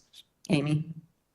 Just jumping ahead, we have 1.3 million, it looks like, that's not allocated at all right now. So I would recommend, obviously, I don't think we want to leave a dime on the table. So I think we should meet as soon as possible to get an idea of where we're going to spend the money and what could be done. Right. And a lot of these projects also I see relate to things that might fall under safe streets. So I don't know if I know we talked about putting $2 million in the budget there. We don't really have a number of what that really is, but I know there's a lot of different priorities, but we have to consider where this is going to go. So I would say the sooner the better. So I think this is a good list. I think I'm pointing out the areas where there are concerns, whether or not the funding can be encumbered by the end of the year. We're still a year off, and I think there are still, we have now and talked to the first selectman earlier today about it, about options. Let's say 6 months from now, one of these doesn't happen. There are There are some other things that we could allocate to, for example, that we could turn around quickly, such as sidewalks or such as paving that we know that there is need for both of those that are in the current plans, that there's paving, catch-up sidewalk work that needs to get done, and those can be done quickly to the extent that over the next 12 months, there's probably about $6 million worth of work there. So, and the point is that even if, let's say some big ones like Rooster River doesn't happen, we can turn around and say, all right, let's put that toward paving or sidewalk, which should get done. I think that sounds like a good idea because the safe streets put us in a position where we have money on the budget, for example, and we could use those funds or these funds to cover a lot of that cost potentially. Because I assume those issues that are being raised that are on the list are going to be things that would come up with that as well. Madam Chair. Thank you. Mr. Curley. Yeah, thank you. One of the things that strikes me is that we've got on this list, I think it's 39 different projects that are listed. I think what concerns me the most is that we've got, I think we now have, as the timeline shrinks, we now have operational risk to just administratively get all of these things across. So I think, we spent a lot of time and we've only gotten through 7 of the 39. So to me, I don't need to know the details about each specific project. Certainly not tonight, but I think what would be helpful to this board is if the CFO, Mr. Schmidt, can come back with a prioritized list. If the administration can come back with a list to potentially consolidate some of this stuff and take some of that operational and administrative risk off the table. I hear Mr. Schmidt's point that we can redirect the stuff towards paving and sidewalks, and that's certainly a good safety valve. We also have the HVAC projects, which we know are going to be a very large ticket item. To me, it seems like it would be more efficient to try and shrink this list, make it more manageable from an administrative perspective, and just try and start knocking some of these things off. So I think my request would be that the next time we meet to talk about these projects, that what gets presented to us is a reprioritized list and perhaps a request to move some funds between some of these line items, zeroing some out and bringing it back to a more manageable list. And I appreciate that. That's exactly the plan. Good. And that's how I started this, that we're laying the conversation for and laying the foundation for what's the things that we think can get done. And I talked about the downtown resiliency. So that's coming off. And so we're identifying those ones that we believe can't get done. And so then the next step would be to talk to the first selectman and see what we do want to prioritize over that and how to reallocate that money. So you're absolutely right, and that's the plan. Thank you, Mr. Crowley. Yeah, I agree. I just, probably not quite that simple. What I keep getting stuck on is many of these have money spent on them already. So I think, we have to consider kind of what's half done here. And I keep coming back to the waterfall, because if we ultimately reallocate this money toward other shovel-ready projects, that's good. But then what does that do to the waterfall we're looking at?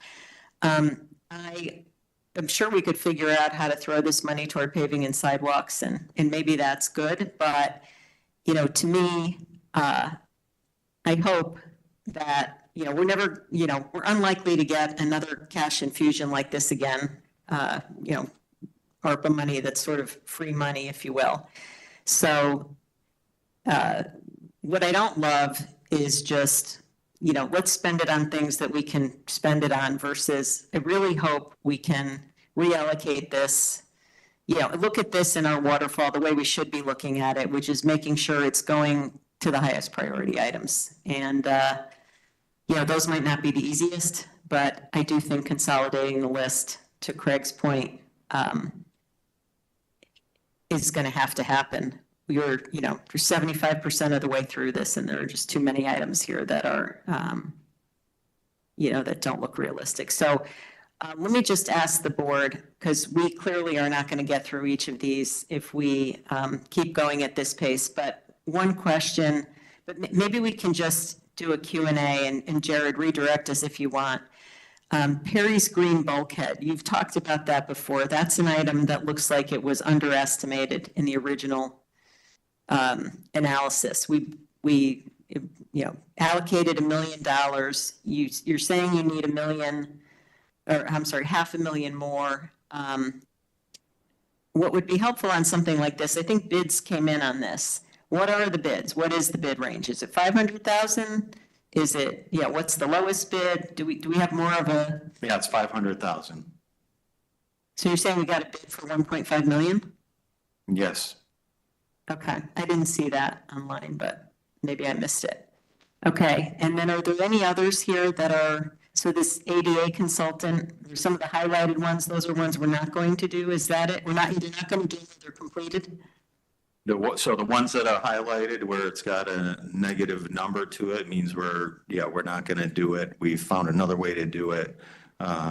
Could be, different things.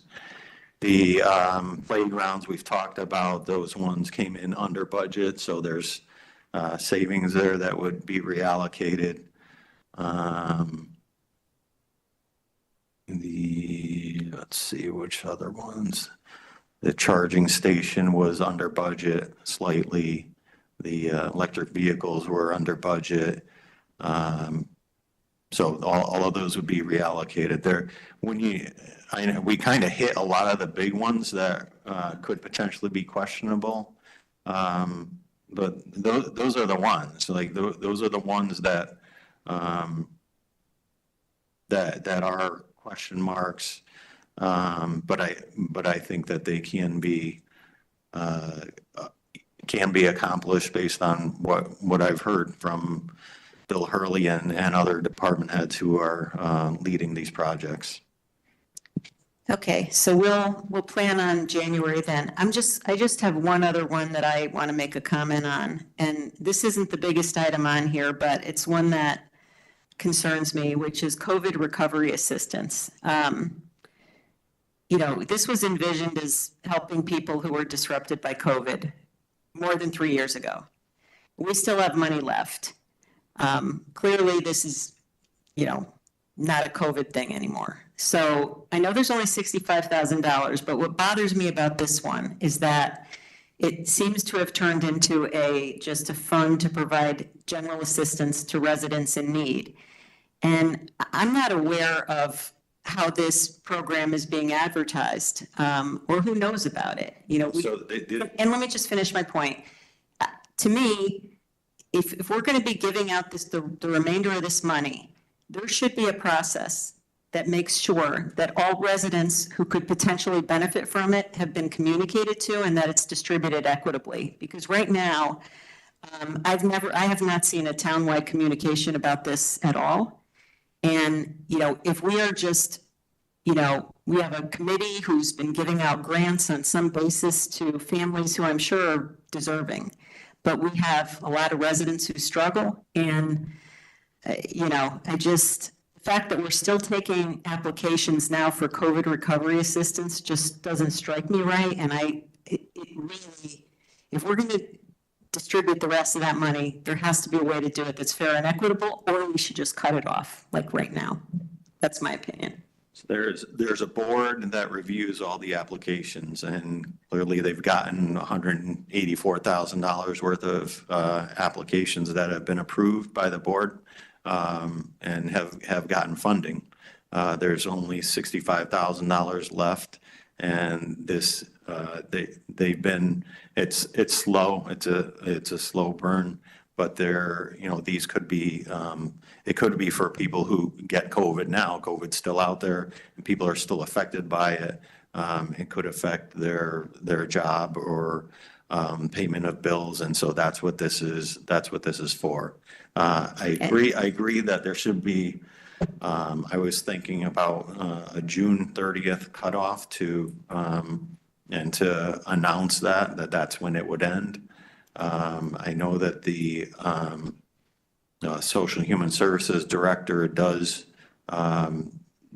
announce this and let residents know that this money is available for people who need it. And there's a process set up for reviewing the people who apply for it. Yeah, and I appreciate all that, but that doesn't address my concern at all, honestly. I think, if someone is lucky enough to know about this and apply, then they get the money.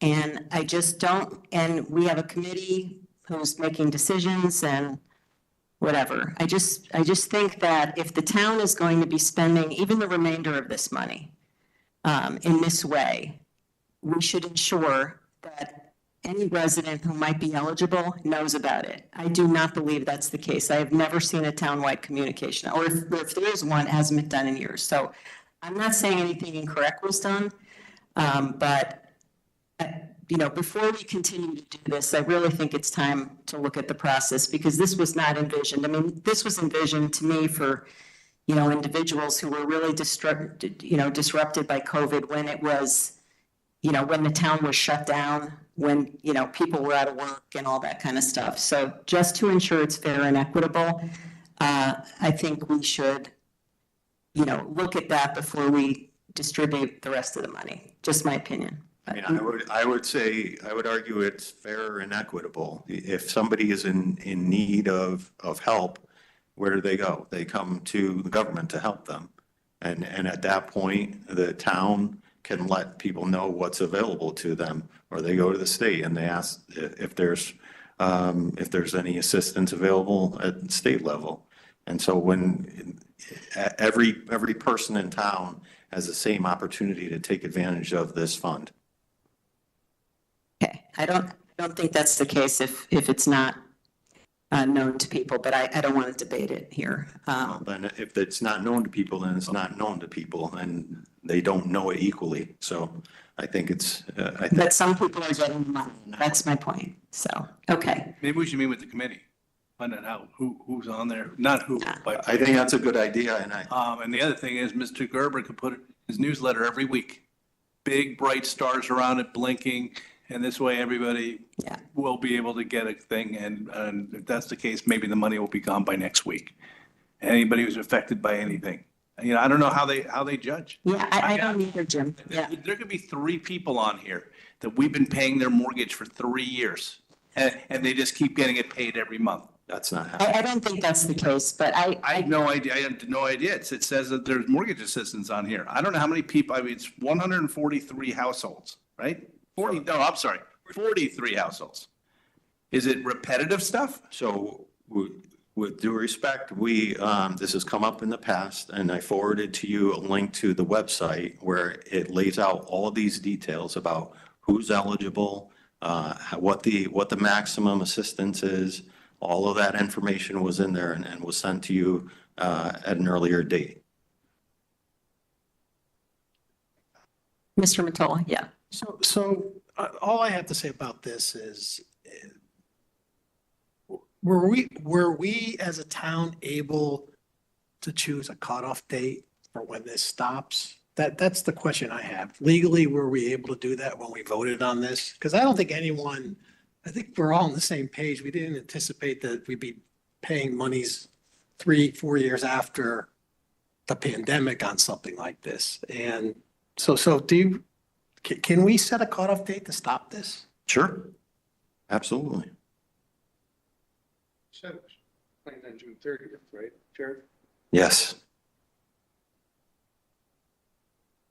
I say next week, but June 30th is better than the end of 2024, but it's not my decision. Yeah, no, I think if we got this money and we can help people, that's good, but I just have a feeling that, the money, the knowledge of the program is probably known by people who have a connection somehow because they've heard about it through some vehicle that's not really well well publicized. I mean, this could be giving money to Operation Hope and let them, do it across the board. I don't know what the answer is, but and this is not in any way to disparage the committee or the work that's been done. I just, at this point in time, I don't think people are thinking there's COVID recovery assistance available to them. So that was it. Does anybody have other questions on these projects? Ms. Ruggiero? Just want to ask a question on the way this is adding up for the schedule. When we look at the 1.3, that's the unallocated, but then we see projects like the 125,000. There's a couple of projects that are now highlighted that are not going to be used, 75,000. Is that in that 1.3 that shows it's unallocated, or is that incremental? Because it looks like it's going into that total of 23.5, which is not then spitting out the difference. That should be in the total. One thing that may get lost in here is that there was always an amount that hadn't been allocated anywhere from the beginning. So there was a dollar amount that was, I believe it was approximately, I think it was about 1.3. That was unallocated. And then add to that the differences that you see on this sheet. Plus, and in addition to that, it's bigger now because I mentioned the one for the resiliency that wouldn't get done, which adds about $1 million to that, which would be unallocated also. So we're at about right now, if you add that one in, we're at right around 2.5 million. That should be reallocated. Okay, thank you. Mr. Walsh? So the far right column, Jared, the additional. So a lot of them are small negative numbers, $30,000, whatever. But then there's one large one that's a positive for the Perry's Green for $500,000. So when you total up that column on page 5, that far right column, it shows that there's an extra $59,000. Correct? Is that the way I'm reading it correctly? Sure.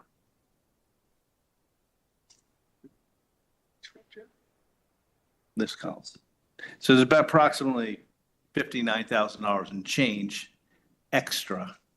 That's if we assign $500,000 of all these negative balances to the Perry's Green towards it, correct? Exactly. Okay, so when I'm looking at what Ms. Ruggiero was just talking about, there is the $1.282 million plus the $59,000 balance, total of 1,341, correct? Yes. Okay. Yep. So you're going to do a better set of numbers on this, and the administration is going to try to make recommendations on what projects can go forward and not go forward.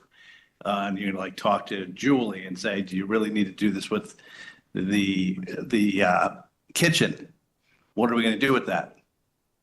Right. And then you're going to come back to us with some decisions, correct? With the proposals. Yeah. That we're all going to have to vote on it. Right. All the bodies. All the bodies, yeah. But That's actually, the Tim, plan. it's, don't forget the 956 for the downtown resiliency we're not doing. So you have to add that. So that's. Oh, that'd be added on, yeah. Yeah, so Yeah. you're about $2.5 million. $2.5 million, right? Yeah. Right. And there might be some others, I don't know, that you Yeah, decide you don't want to go forward with that are not on here yet either, correct? Right. Yeah, okay. All right. And when do you think that'll possibly come back to us in the next 30 to 60 days? I hope so. I hope in the next 30 to 60 days. Yeah. Mr. Gerber, you agree with that date? Can you commit to You that? got it, you have to, speaking. I will try to commit to that. Try to, okay. Just getting my feet wet. I don't know what all the issues are, but I think we can commit to it. Thank you. All right, so, all right, let's move on. Madam Chairwoman, I mean, I Yes. think this is conversations, the reason why I'm starting to think that we need to talk about this every month. Yeah. Keep everyone focused, because we are going to run the clock out. I know, that's why it's back on I completely agree. And I'm just going to say it once again. Yeah. I know that this board wants an updated waterfall. Yeah, This is integral. I understand. The two go together, I and we have You're to, right. figure this out. Yes, we do. Yes, thank you. So, okay, thank you. All right. Okay, so we can move on to item 11, to receive an update on the status of the reserves and the financing of Penfield Pavilion and remediation projects. So the materials for this item begin on page 94 of the posted backup online. And just to kind of set the table on this, I think I know I had raised this in prior meetings and we had this as a to-do item, but maybe just for the benefit of the public and our new board member. So we have, over the past several years, probably forever, we've had budget surpluses of varying amounts. And ever since the Phil Pyle situation arose in 2019, this board has allocated and put away some of those surpluses in various for various uses, including to address unknown issues that were coming down the pike. And at the time when we started this in 2019, we knew the Phil Pyle was one of them. So we have allocated a significant amount of money over the years of surplus to different accounts, whether they be capital project accounts or the debt service account, to be decided later. We just voted on another one of those items in our last meeting to transfer the fiscal 23 surplus to the debt service fund. So I thought it was important, we last did this about a year ago, to understand the status of where all this money is. How much has been allocated over the years? How much has been spent? What's still available? And then beyond that, looking at what we have available, what do we know that's in front of us that we might need to use that money for, or what do we estimate might be in front of us? What do we have estimates for and what do we not have estimates? So this schedule that Mr. Schmidt put together is attempting to do that. And I will let him walk us through it, but it does start in from 2019, because that was the first time that this board started to allocate money toward remediation expenses. And, again, this will sort of take us through the status of that and where we are today, including the money that we just allocated from surplus. So Jared, do you want to walk us through here? Yep. So I would start on page 96 of the PDF. There's a document before that goes into a lot more detail. That's on the 2 pages before that. That has the, more of the details about the spending that's happened that feeds into this spreadsheet. At this page right Yes, that's the one. So it's got funding. So Yes. it is the title on it is Townwide Contamination Sources and Uses. Okay. All right. That's page 97, I think. Yeah. And mine's on 96, but. Oh, sorry, Okay. page 96. You're right, 96. Yep. Okay, so we have the trying to identify what each of the sources is, and then in the next column will show how much was appropriated, been approved by the boards for each one of those sources, how much was spent, how much is encumbered, and then what's available to date in Munis. So we had the one that you've seen over and over again was through 2019, which was an operating budget item when they first started spending money on this for $918,000. That's all been exhausted. Can I just, I'm sorry, I don't want to interrupt, just for nomenclature here and maybe for the public. The appropriated column, that really means appropriated out of the general fund to another fund, right? So in this case, it would be to debt service or a capital projects fund. Normally we think of, appropriated as something else, but go ahead, Jared. Sorry about that. Can I follow up on that same column that you were just talking about? Because I don't understand something. So in that column and funding source, it says ARPA, Penfield, $1 million. Go to what we had just looked at for ARPA, and it says fill pile $1 million. Is this for the fill pile or is this for Penfield? So Am I so missing let me- something? Because let I me- thought it was. Let me go through these and I can explain what that is. So we'll start with the surplus transfers through 2021. This was what has been commonly referred to as the remediation account. I think, the one that I think a lot of you guys are Sure. that we first started funding 2 or 3 years ago. Just one thing to know about that one, because it is sort of tied to the last one on this list, which is the surplus from 2021 above Penfield 2.2. So the total amount that was in there was 9.885. The number is familiar to me. I don't know if it's familiar to you guys, but so what happened was when the Penfield project was approved, some of that funding from that $2.2 million of that funding was moved from that remediation account into the Penfield bucket. And so just so you understand that connection between this surplus transfers through 2021 and that last item on there for 2.2. So that was just kind of a shift of funding from one bucket to another. Most of the surplus transfers through 2021, the various contamination, most of that is the, what's been known as the 40 sites. That's how most of that money's been spent. We have about $1.7 million remaining in there. The town bonding, this was a compilation of, I want to say 7 or 8 different projects that at one point in time we bonded money for and has all but been exhausted and spent. So the ARPA money, originally this was put into was $1 million set aside and allocated from ARPA for the fill pile. And then as we were putting together the package for Penfield, the thought was that $1 million would specifically go to Penfield. So when you look at the full dollar amount of the Penfield package was $11.6 million. What we ended up using surplus money was $10.6 million because $1 million of it was being funded out of the ARPA funding.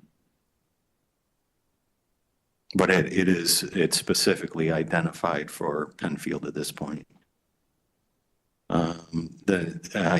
The next two are both Penfield related in what was approved this past spring.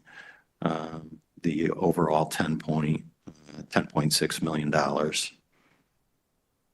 and what's been spent out of those. And so that's sort of laying out what has been spent, what's been appropriated to these other funds. And then the next block down shows what we believe to be the liability, outstanding liability for each aspect of the contamination throughout the town. And so that liability is what we used for the small sites was a report that fed into the annual report, financial report where we're required to identify these liabilities. And so we had the consultant go through and to the best of their ability identify how much was going to be needed for the remaining cost of the small sites. And so that's about just under $2.7 million. The Penfield hotspots remediation, we believe, is about $550,000. So these are the spots that are not so much underneath the building, but are in the parking lot near contiguous to the building that I think Tom Bremer has talked about before. That's what the hot spots are. The aggregate fill pile, this is one that we had to identify for the annual report and what the consultant's best estimate is on what that would cost. There's an assumption here that there would be the remediation that would happen would be a capping of the fill pile, not if it ever got to a point where we had to eliminate all the fill that's in the fill pile and transport it. You'd be looking at something closer to $100 million in that range, very ballpark. But as it stands now, and what we're hoping is that it would be something more of a capping solution that would be a lot less than that. But that's all still being negotiated.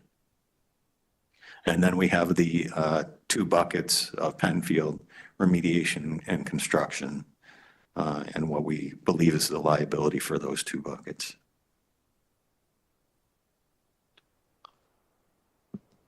Okay, thank you. Ms. Ruggiero. Just want to clarify, so is this schedule showing that we have 12.7 million as of right now that's available? And then we're looking at liabilities potentially of 25 million? That's correct. And then the next block down, that grayed out area, is another potential. If, this is to be determined, and this is what was acted on to set this funding aside, but there's another close to $10 million that has been put into and parked into the debt service fund in the past. Okay. I know there's still decisions to be made about that, but just that funding is out there as well. And to your point, with the waterfall chart, would these type of projects be on there? Or are they, because I guess I got to understand further what decisions get made, but are we looking to figure that out with, if we're offset using this money, or is that part of a bigger discussion when we go through the waterfall chart along with the ARPA funds? Yeah, so I think they're all tied together. The ARPA money, the money down below that's parked in debt service, and the capital plan funding, that all could be, could potentially be sources for funding this. Okay, yeah, thank you. I mean, if you were to look at it that way, I mean, obviously no decision has been made about the debt service funding, but to your point, if you looked at the total available of 12.7 plus adding in the debt service of 9.8, that's 22.5 million against potential liabilities of 24.8. So that's not to say that this debt service would be allocated toward this, but that's just kind of to compare the 2 buckets, they're actually very close. Can I just ask a question, Jared? Because the one thing that surprised me on this was the small sites that we have a remaining liability of 2.7 million. I thought the entire 40 sites were going to cost us that much money, and I thought they were almost done. So how can we have a remaining liability of 2.7 million on that? Because isn't that money all spent and we're just like working on the last site at this point? I know that there were 2 that came up fairly recently, being the tennis center and Frank Rice Trail, that I think are mostly driving this number. But that's the number. That's the number for the small sites that we have at this point remaining. So Yeah, I honestly, when I saw this, I thought that was a mistake. So we've paid, so so on 40 sites so far, if I go to the previous pages, what have we spent on the 40 sites? So I have to double check this, but I believe that and this may help give you some comfort, that the requisitions, that 1.9, that $2 million in requisitions under the various contaminations up at the top. I'm sorry, where are you pointing us So to? if you go into that top box there, the surplus transfers through 2021. Yeah. 7.685. I believe the 2 million, the 1,969 million in requisitions and encumbered are a part of the 2,669. Okay, so then then the 2,669 would not, that's not really, I feel like that's inconsistent on this schedule, right? Because if it's already encumbered, and then after encumbered, we have an amount available. You want to compare the amount available to the remaining liability. So wouldn't we reduce the 2.669 by the 1,969?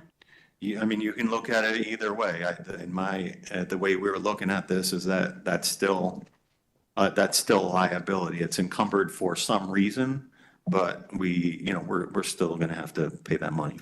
Yeah, but if it's okay, so the way I think we should probably look at this is, so that would be 16 minus, so that means the small sites number remaining that's not already encumbered would be $700,000. So that would reduce, so I'm going back to Amy's question, because if you want to compare what we have available versus our remaining liability, the remaining liability has to be reduced. So if that number is 700,000 instead of 2.669, then theoretically we would be covered with the money that's here. So, okay. So that would get us to roughly 22 million change, 22 million something on remaining liabilities versus 22 million of available funding. Okay. Mr. Walsh. Jared, well, first of all, I mean, Madam Chairwoman, you had mentioned at our last meeting that you had just heard that day that Penfield was over by some amount. And based on the calculations, correct me if I'm wrong, but right now, I presume these are accurate numbers. You have Penfield remediation, $10,298,000. Then you have Penfield construction, $2,500,000 for a total of $12,798,000, which means I just want to be clear about what the overage is, because are we comparing that against the 11.6 or the 10.6 for the funding of it? I'm trying to figure out which number it is, because one it would be 1,198,000 over, and the other one would be 2,198,000 over. And does the Penfield hotspots belong in that number? It never was. It wasn't? It was Okay. never, it was never, Okay. it was never part of that. I didn't remember. Yeah, so I just Okay. don't want to confuse that. I Gotcha. think we should all Okay. know that. The hotspots were never part of that. So I'll look at it maybe I'll approach it from a different point of view. So that total of those two is about 12.8, right? And approximately, how much has been spent? So we spent about 400, let's say around 425. So the point is that the $1.5 million is included in here. So we have that liability assumes that there's an additional $1.5 million of Penfield costs. Okay. So it's only 1.5, which on a project of this amount is less than 15%, correct? Overage? Yep. Considering every other project in the entire town for the last 5 years has been 30 to 40% over. That's pretty damn good. Mr. Gerber, do you want to give an update on, is that appropriate right now? Do you want to talk about the Penfield overage, or it's up to you?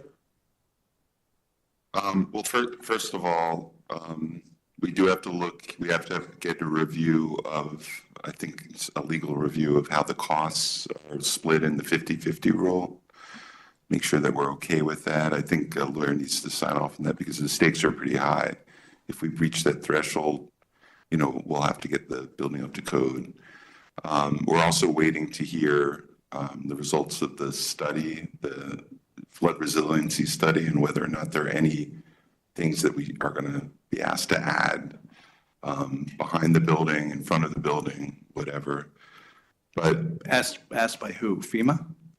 by, well, we commissioned this, I mean, this board approved $100,000 to get a review by Race Coastal Engineering to do that review and see what the impact would be and come up with some suggestions for offsetting the lowering of the beach. But that was never part of the funding, right? It's part of 11.6. I think you used 100,000. 100, but that's it. 100,000. We get Right. 100,000, but we build the building, Right, right. right? So regardless, the building's supposed to be built, here's $100,000 to do that study, but we still build the building. Right, right. So we're currently waiting. I think we're on pause from what I was told last week on the building because there are still some hot spots. I think they are actually underneath the building, two hot spots that we can't, what I was told, we can't get rid of that fill until the new year because all of the places that take that fill are full for the year. So we have to hold off until the new year. And then we can regroup and start the next phase. But the 1.5 that's over, assuming that it's not going to throw the 50-50 off, the project should be able to go forward. We would just have to make a decision of where the 1.5 would come from. And it seems to me a very easy spot for it to come out of is just the last item we had just talked about, where seems to be $1.3 million left over in ARPA, which could easily be spent during the construction phase. We could actually, if we all voted on it, we could take this overage. It's a pavilion that benefits the entire town. And we could quickly try to vote for that and pass it and then spend the money all in time because the project would begin. So you just take that money and we'd encumber it. Matter of fact, encumber it with the very first invoices that come through. Be great. Solve the problem about encumbrances. Yeah, I mean, obviously, and I don't want to. It's not that much money. No, I mean, it has to be, first of all, it has to be voted on by all three boards. I think what caught my attention, and this was one of the reasons I didn't vote for this project, is I was very concerned about the estimates that we got at the beginning. We had very little cushion before we hit that 50-50 threshold. And if we did, that was going to be an entirely different conversation. And I'm not confident it would have passed at double the cost. So, or whatever bringing it up to code would be. So we didn't have $1.5 million of cushion left to the 50-50. So I think we have to understand what that $1.5 million is for and whether it is going to trip that, because that's really important. And if it doesn't, great, then the three boards can vote. If it does, we have a completely different conversation. So that's just my, you know, and then, you know, the other thing I think is just to understand, you know, we also voted on a plan that was completely modified. You know, we got a plan put before us that seemed risky. They told us it had never been done before in that way. And when it went out to bid, they kind of came back and said, oops, that can't really be done. So we're going to revise and give you a different plan that's going to address the building a different way. So, you know, we're in a different, and it's going to cost more. And we don't know exactly why it's going to cost more. I feel like you do, Jim. If this is just pure inflation, that would be one thing. But if it's just pure inflation, that could cause a problem with the 50-50 thing. So it seems like there are a bunch of unknowns that have to be addressed before we just say we can throw ARPA money in it. The 50/50 rule, bringing up the building up to code, wasn't this building just built for the second time to current code? It was built to code. It was built to code at the last time we built it. And you know what? The time before that, it was built to code. So the codes haven't changed all that much. That's not what Tom Bremer told us. Okay. I mean, among other things, I think he said we would need hurricane glass and all the window, a bunch of, I mean, I don't remember the details, but. Maybe we should get Tom Bremer back. What Tom Bremer has said many times is that the building would have to go up. The code has subsequently changed from the last one. It would have to be raised a foot. And we would have, among other things, we would have to bring the windows up to the current wind shear requirements, resistance requirements. So it would be expensive. And he said it many times. He said it in the RTM meeting. He probably said it in your meetings as well. So, I think he also said. What are the possibilities now? We've told FEMA we're going to proceed. Now we tell them that we're not going to proceed. I don't know why you're saying, who's telling them we're not going to proceed? To me, it's either we're going to spend the money, whatever it is, or we're not. But I'm hearing people in the community talk about trying to relitigate whether Penfield's built. Specifically, I'm hearing this from people who all voted against Penfield. And I don't think that's proper. I can't help that, Jim, but what I have to say is I need to know what the risks are, and it would be reckless to move ahead without knowing whether or not we're going to risk reaching the 50/50 rule. So we have to figure that out. Yeah, but one of the risks is if we don't proceed, then we're going to have to do something else with FEMA, or otherwise a high number of people are going to be seeing flood insurance rates are going to skyrocket. Understood, but if we proceed, is it okay if we have a dialogue? If we proceed without knowing whether we're reaching the 50/50 rule, we're going to build a building not up to code, and then we're going to have to rebuild it. We'd have to figure out what the costs are, what those code changes would have to be in the building. But you're talking about putting the decking back, building the stairs and all that stuff, and then ripping them out again, and then having to redo them again. I mean, it would be expensive. So we need to know before we start building. I understand. Okay. How long is it going to take to do the analysis on the 50/50 rule? It really depends. We're going to try to get an answer from FEMA on the specific costs. And I think we're going to try to get a lawyer to make sure. I mean, this has all been word of mouth so far as I can tell. Okay. It seems to me that we really got to hit the ground running, like in the next week or so. Yeah, absolutely. It is really urgent. Okay. Yeah. Have you heard of any time estimates on when we'll have the answer to that? If, say, we started tomorrow, how long it will take to contact FEMA, how long it's going to take to get in? What's the time period that we're going to be sitting on the sidelines, regardless of the hot spots that are under the building? I don't know. I've had no personal interaction with FEMA yet, so we're going to have to, meet with FEMA. I mean, this is okay. Yeah. Sounds like it's months and months and months and months because it's hard to reach them. I mean, we've been through this process. Yeah, but this has to be figured out before we start building. I understand. So hopefully they'll be responsive. Yeah, from what I understand, we didn't have a legal review of this 50/50 calculation. I mean, we presented something to FEMA and they said, okay, but now that we've got bids in and we've got different costs, I mean, I would want to know as a board member, because I mean, again, I think of it maybe a little bit differently than you did.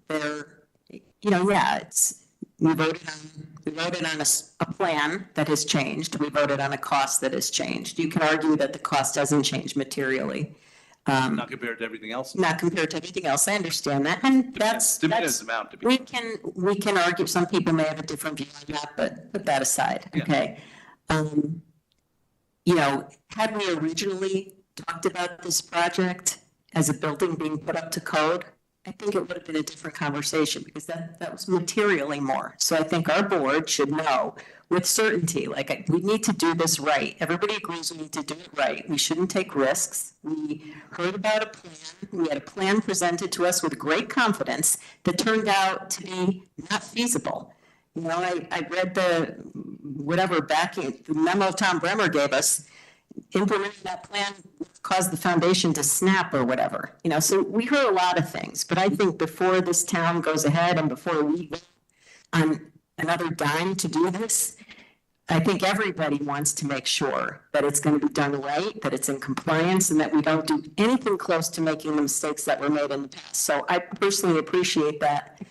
You know, we have to do due diligence, figure this extra cost out, have a legal review, and not just take the word of people internally that have not provided us any detail on what these cost differentials are to date. So, you know, I'm sure that's what we're going to see, and I think that's incredibly important. So that's the way I think about it. I mean, I hope I'm not saying anything that's, I'm not trying to speak for, you know, that's just my feeling. You know, I was, you know, I like Penfield Pavilion, but I just thought that when we voted on this, we had very little data to go by. And we, a lot of times we have little data to go by because we look at high level estimates when we vote on things. But this project with all the regulatory implications is got a special level of risk associated with it. Where's the $1.5 million? What's the breakdown for what's over? How much is that as insurance? How much is that are other things? I mean, I think how much is the insurance alone? I mean, 'cause I know we were having a hard time getting it. Yeah, from what I understand, the insurance is actually on top of that. So I think the total is about 1.8, I believe, and that these costs are, you know, they're construction costs, and the question is how they're bucketed and whether FEMA will accept how they're bucketed. Okay, can we get a breakdown of that number by Mr. Bremer, whoever provided them? Yeah, sure. Yeah. Okay. Madam Chair, and just to follow up on, kind of dovetail on Mr. Walsh's points, I'd like to ask through the chair that we get an update again at our January meeting to include any and all correspondence with FEMA so that we know that they are aware of what we're trying to investigate, how we're trying to be careful. I understand all that. But at the same time, I want to echo a lot of Mr. Walsh's sentiments that we've already allocated this money to start the project. I understand that there's some safeguards that want to be implemented, and I think the more communication with FEMA, A, that we have, and B, that we as a board are made aware of, so that we know that the money that's already been allocated is going to actually be spent when the project can get started, and hopefully that would be February at the latest. Agreed. Listen, I'm just going to say, and we don't have to belabor it, I share all your concerns. I wanted this board to get an update at our regular meeting in November. We asked for Mr. Bremer to be here. We had bids at that time. He did not appear before the board. So we're here trying to figure this out, and I agree. It's very important. We need a lot of transparency. Nobody wants to repeat the mistakes of the past. So I am fully in support of everything you guys are asking. And, you know, Mr. Gerber said it's a priority. I wish we had this information already, but, you know, I think everybody agrees on the urgency. So thank you. And I'm going to add it to the January agenda. That's what I'm suggesting. Thank you. Yeah, can we get Mr. Bremer here? Now it's a new administration, so Mr. Gerber can make him come. So can we get him, can you order him to come here on the next Board of Finance meeting for January? I'll talk to him. I mean, so you might not, you might not present him as well, just like, just have the same complaints? Listen, Somebody's got to produce them. I mean, why is now one administration, now the other administration is potentially hiding him and not letting him come before the Board of Finance? Why can't we get him at the next meeting? We'll see. Yeah, sounds like we have to talk. Yes or no? Why can't we get you determine? Let me talk. Not interrupt me. I'm trying to ask you a question. So you talk and then I talk. Why cannot you say right now that you'll present Mr. Gerber at our January meeting? This is for us. I mean, sorry, Mr. Bremer, who reports directly to you at our next meeting to give us an update. One that many members, Ms. Charlton included, wanted to be here in November and was very disappointed. Well, now things are blowing up. Now we're finding things are $1.5 million. The only reason I found out about that was Ms. Charlton saying that at the last meeting, at the last quarterly meeting 2 weeks ago. So why is everyone trying to hide Mr. Bremer? I'm just gonna, hang on. I just want to turn the temperature down. I don't know if anybody is trying to hide Mr. Bremer. I don't know if Tom had dinner plans when we asked him to come here last time or whatever.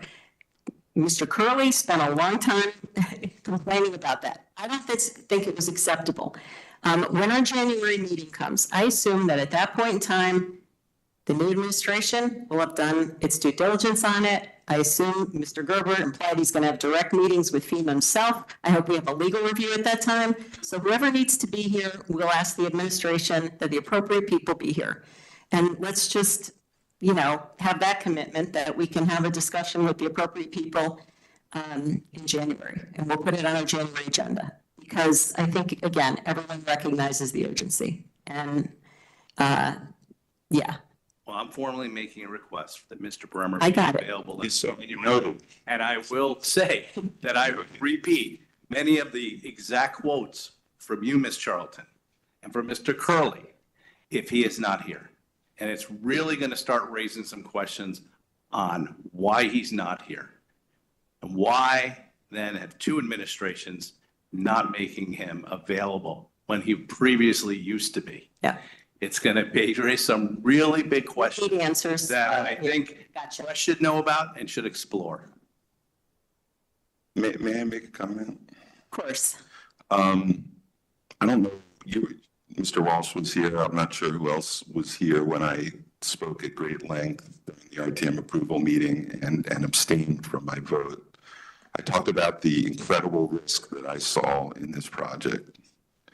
And I was ignored and actually belittled somewhat from many people. It turns out that basically everything I said was correct. I talked about the horizontal grade beam project, about digging underneath, the difficulty in getting insurance, what that means. And unbeknownst to me, that the engineers came in and looked at that plan and said, this is a disaster, this is going to risk snapping the building and having it topple over. The new engineers said the last engineers were irresponsible. So what I think the right way of looking at this is still an incredibly risky project. Every engineer that comes in says the last guy didn't do it right. Nobody knew what they were talking about. How could they be so stupid? And that's not a direct quote, but that's sort of what they're saying. If we move forward with this project based on the latest guy who comes in and says, I know how to do it, without getting another opinion on that, I think we're really irresponsible and we're just committing the same sins over and over and over and over again. It's just not acceptable for a well-run town. So if you just want to take at face value that the latest engineer is better than the last two, I mean, that's your prerogative. I'm not going to necessarily go down that route. I'm going to definitely get another opinion on this design. Okay. Sounds like we have a lot of engineers to sue then. Because there sounds like there's errors and omissions then based on the current. I don't know why the last administration didn't sue. Well, but I think you should talk to your own town attorney and figure out whether we can. Because I'd like to get engineering fees back. I think someone did errors and omissions, these two firms. They have errors and omissions insurance policies. And if that's the case, I don't know why we should explore it with the town attorney. I don't know why Mr. Baldwin didn't. I can't answer that. Okay, well, you should explore it with yours. I'd like to hear the response after you talk to him. Because it'd be nice to get that money back. We can put it towards the project. I think we all would, but I think the problem is that we maybe waited too long. Okay. Some of these reports were in the last year. There's no statute of limitations that runs in a year on professional services and contracts that you have. Usually a contract statute of limitations 6 years on a written contract. Right. The first engineering company, that was 10 years ago, 12 years ago. I'm talking about the most current one that you said it's a problem, and he said that this is the one that presented to us, but we didn't follow those values. I mean, Bismarck gave us this plan that, that was presented to us and that this board voted on. So that plan was an estimate for purposes of approving funding. We didn't go forward with it yet. So I don't think we're talking about suing him. I think it's just the point that, listen, we can all have different views on this, but one thing I'm sure of is that everyone on this board has an interest in making sure we don't do anything stupid again, and that we don't take risks, and that whatever we do to go forward, we are in regulatory compliance, that we have an appropriate legal review of these buckets of money to fit into this 50% rule, because there is no way in hell that we should go forward on this without making sure we understand exactly what that looks like, that we have a competent legal review of it, and that we have the accounting for every dollar in those right buckets, and that is rock solid. So that if it ever got audited, and anyone wanted to look at where we allocated dollars in buckets, that would pass, any kind of scrutiny it was under. So I will say I appreciate listen, I didn't vote for this, but fine, it passed. I mean, we can disagree on things, and I'm good with that. It's not like I was dwelling on it, but then to find out that the entire plan we voted on changed, and the costs changed, and we don't understand that. I want to know more. And it's not about I'm kind of with you. It's not about the $1.5 million or the $1.8 million. It's more about the risk associated with this project and whether we're doing the right thing from a risk perspective. So I think that these guys have been in town hall for a week with probably, I'm guessing, a lot of urgent priorities, and this is certainly one of them. And I appreciate that we get a thoughtful review of this before we're asked to vote on anything. So, and I hope we're all in agreement on that, and I think we are. John? Yeah, I don't want to prolong this. I'm like one of the biggest supporters. I know you are, John. I know you. I know. But I need answers to these questions. I'm not saying we don't need the answers. I want to know the answer to the 50-50. I don't want to go over that. Right, I agree. Okay. And so I'm not asking that we go, I want to be very clear. I'm not saying that I want us to go over it. I'm just incredibly disappointed that where we are today. Yeah. I think we all agree about that. So, what the interesting thing is that of all this litigation stuff that has happened over the fill pile and stuff, one of the things was the most interesting thing I learned is that any town hall employee that comes before us or experts, we have a senior assistant attorney general for the state, Tamerlan Chapman, will bring criminal charges against them for lying to the Board of Finance, because somebody was charged with that and actually pursued up until like a couple of days before trial. So that's a good thing to know. Mr. Gerber, I hope you let our town employees know the seriousness of that, so that somebody doesn't go down that errant route again. That because I didn't really know about that law, but you know what? Anybody who appears before us who misleads this Board of Finance can be charged criminally. And we have somebody who's willing to pursue those charges. So people should know that. Experts that we bring in should know that, because it's a different world now. It's not just going to be civil fines. People are going to go to jail, and people are going to jail. Okay, I want to wrap up if we have any more questions on this schedule, but I do want to say to Mr. Gerber, I appreciate you being here. I'm glad that this is important to you and that you're willing to sit through this meeting, because thank you. And I'm glad that you're here to hear it. And I am really glad that the administration is going to focus on this. So thank you again. Jared, is there anything else on this schedule that you want to highlight in terms of, and I do want to point out to the board that this summary, one of the columns in the summary has expended on it. And, there is detail in your backup of the dollars that have been spent to date, and who they've been spent with. So I just want to point that out in case anybody has questions on it. There are, a lot of these things are old because they go back to the beginning of time. I mean, we have the cost of the DPW budgeted here for one thing. There are a number of, there's a lot of legal fees, there's a lot of other stuff, but has everyone looked at this and does anyone have any questions on it? Anyone? Okay. All right, so any further questions on this item before we move on to the next agenda item? All right. Okay, so with that, we're going to move to item 12, which is to hear, consider, and approve the 2024 schedule for this board, and the proposed schedule is included in the posted backup on page 97. I just want to say as a prelude to this, that this schedule was put together and it follows last year's schedule in terms of meeting dates, number of budget meetings, et cetera. There are still 2 budget meetings in here that are kind of the just in case ones, which I think we used both of those dates to some degree last year. And we are scheduled on the first Tuesday of every month, the quarterly meetings, et cetera. Capital plan workshop end of September as it was originally scheduled this year. So are there any, actually, we have to vote on this. So can I have a motion to put this before us, Mr. Mottola, and seconded by Ms. Ruggiero? And are there any comments on this schedule, questions, concerns?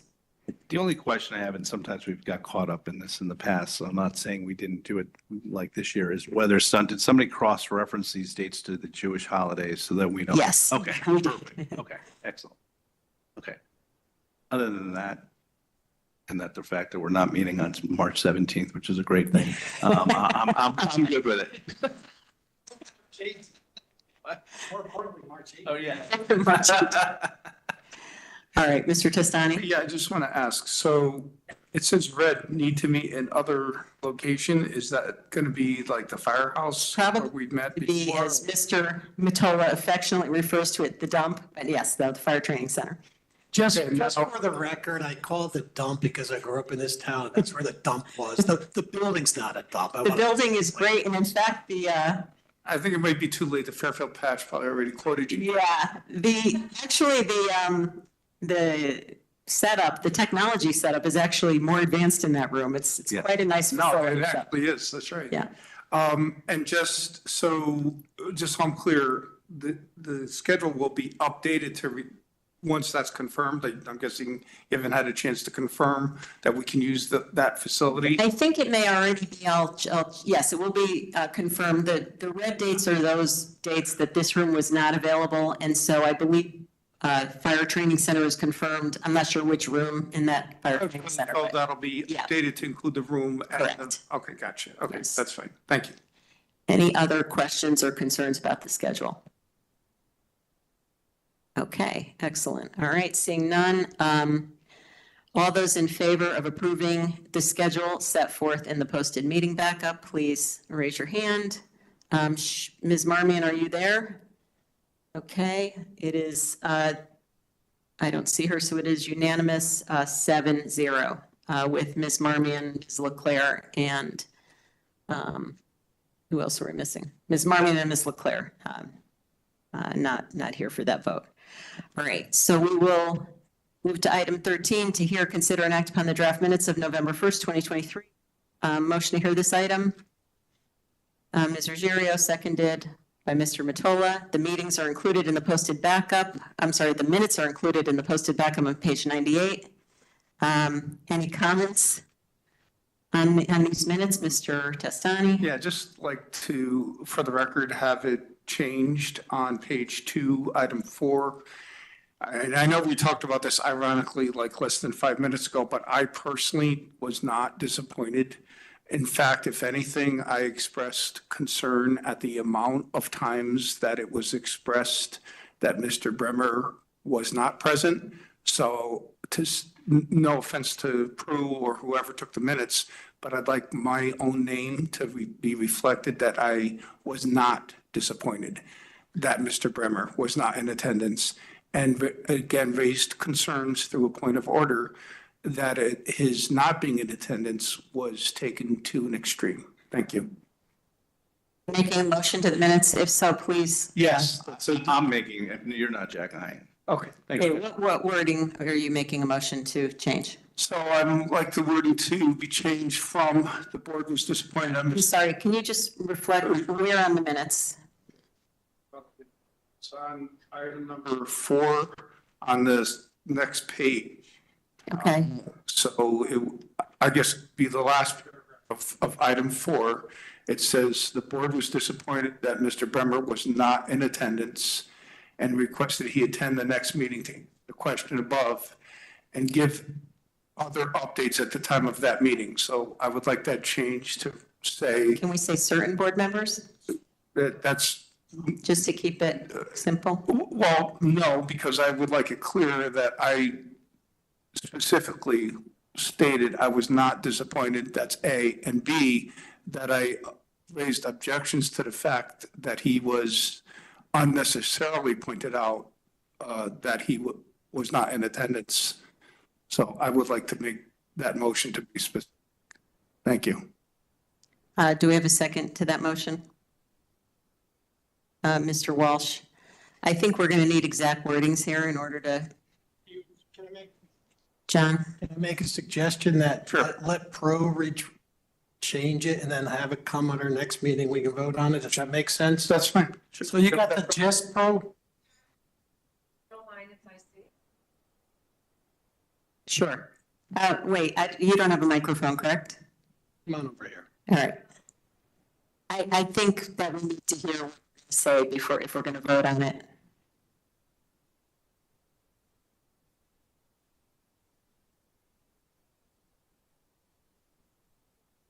Okay, thank you. I was going to say the board, with the exception of Mr. Testani, who raised objections to the fact that that it was, I'm trying to think of the word, that Mr. Bremer was not in attendance. Maybe that other board members expressed their disappointment in a unnecessary manner or something like that. Let me make a suggestion. Certain board members were disappointed that Mr. Bremer was not in attendance and requested he attend the next meeting to answer the questions above and give any other updates, etc. Second sentence. Mr. Testani was not among the disappointed board members and raised an objection about the extent to which the matter was discussed. That sounds perfect. Okay? All right, can we vote on that? So I just gave words. Is that part of your, okay? Yes, exactly. Thank you. That was perfect. Okay, so I'll just choose it from my letters to the editor from now on. perfect. Mr. Walsh seconds. All in favor of that amendment? Okay, it is, all in favor? Mr. Walsh, Mr. Testani, Mr. Mottola, Ms. Charlton, Mr. Curley, Mr. Stark, opposed? No one, abstentions? Abstention? Ms. Ruggiero, okay, so that motion passes 6-0-1. Thank you. All right, so now we can vote on the minutes inclusive of that amendment. All in favor of the minutes inclusive of the amendment, raise your hand. Mr. Curley, are you okay? That opposed? Okay, so the minutes are approved 6-0-1. Thank you. All right, and last item, last but not least, well, no, second to last item. So there are a couple things important things to still talk about. So, and Mr. Gerber, I appreciate you still being here. So dates first, Mr. Mottola, I think you had an audit committee update. Yeah, let me just find my notes. We met tonight, the audit committee.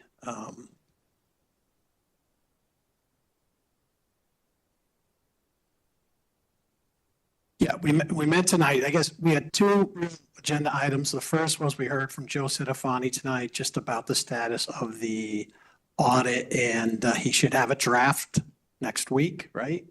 And Draft of the ACVERT. right, and so he didn't see any significant issues, and so that's proceeding accordingly. So he doesn't believe there'll be any findings or anything like that? We asked him directly. He said that other than the calculations that they do for the town, there were no material recorded or unrecorded audit adjustments. We asked him if he would have any internal control recommendations, and he mentioned that he would be communicating some related to Fairfield Public Schools around improvements around how they do grant accounting. That's it. And then we heard from Connie Saxo, who had, I believe, 5 internal audits, presentations. I'm going to go real quickly.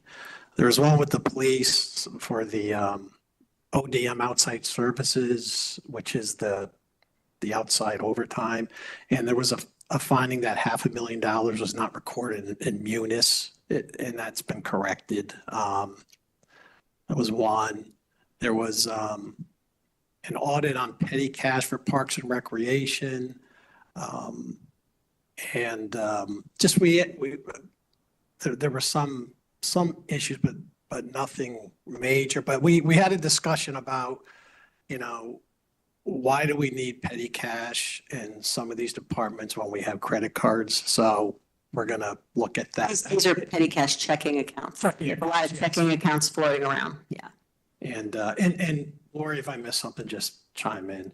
The other one was,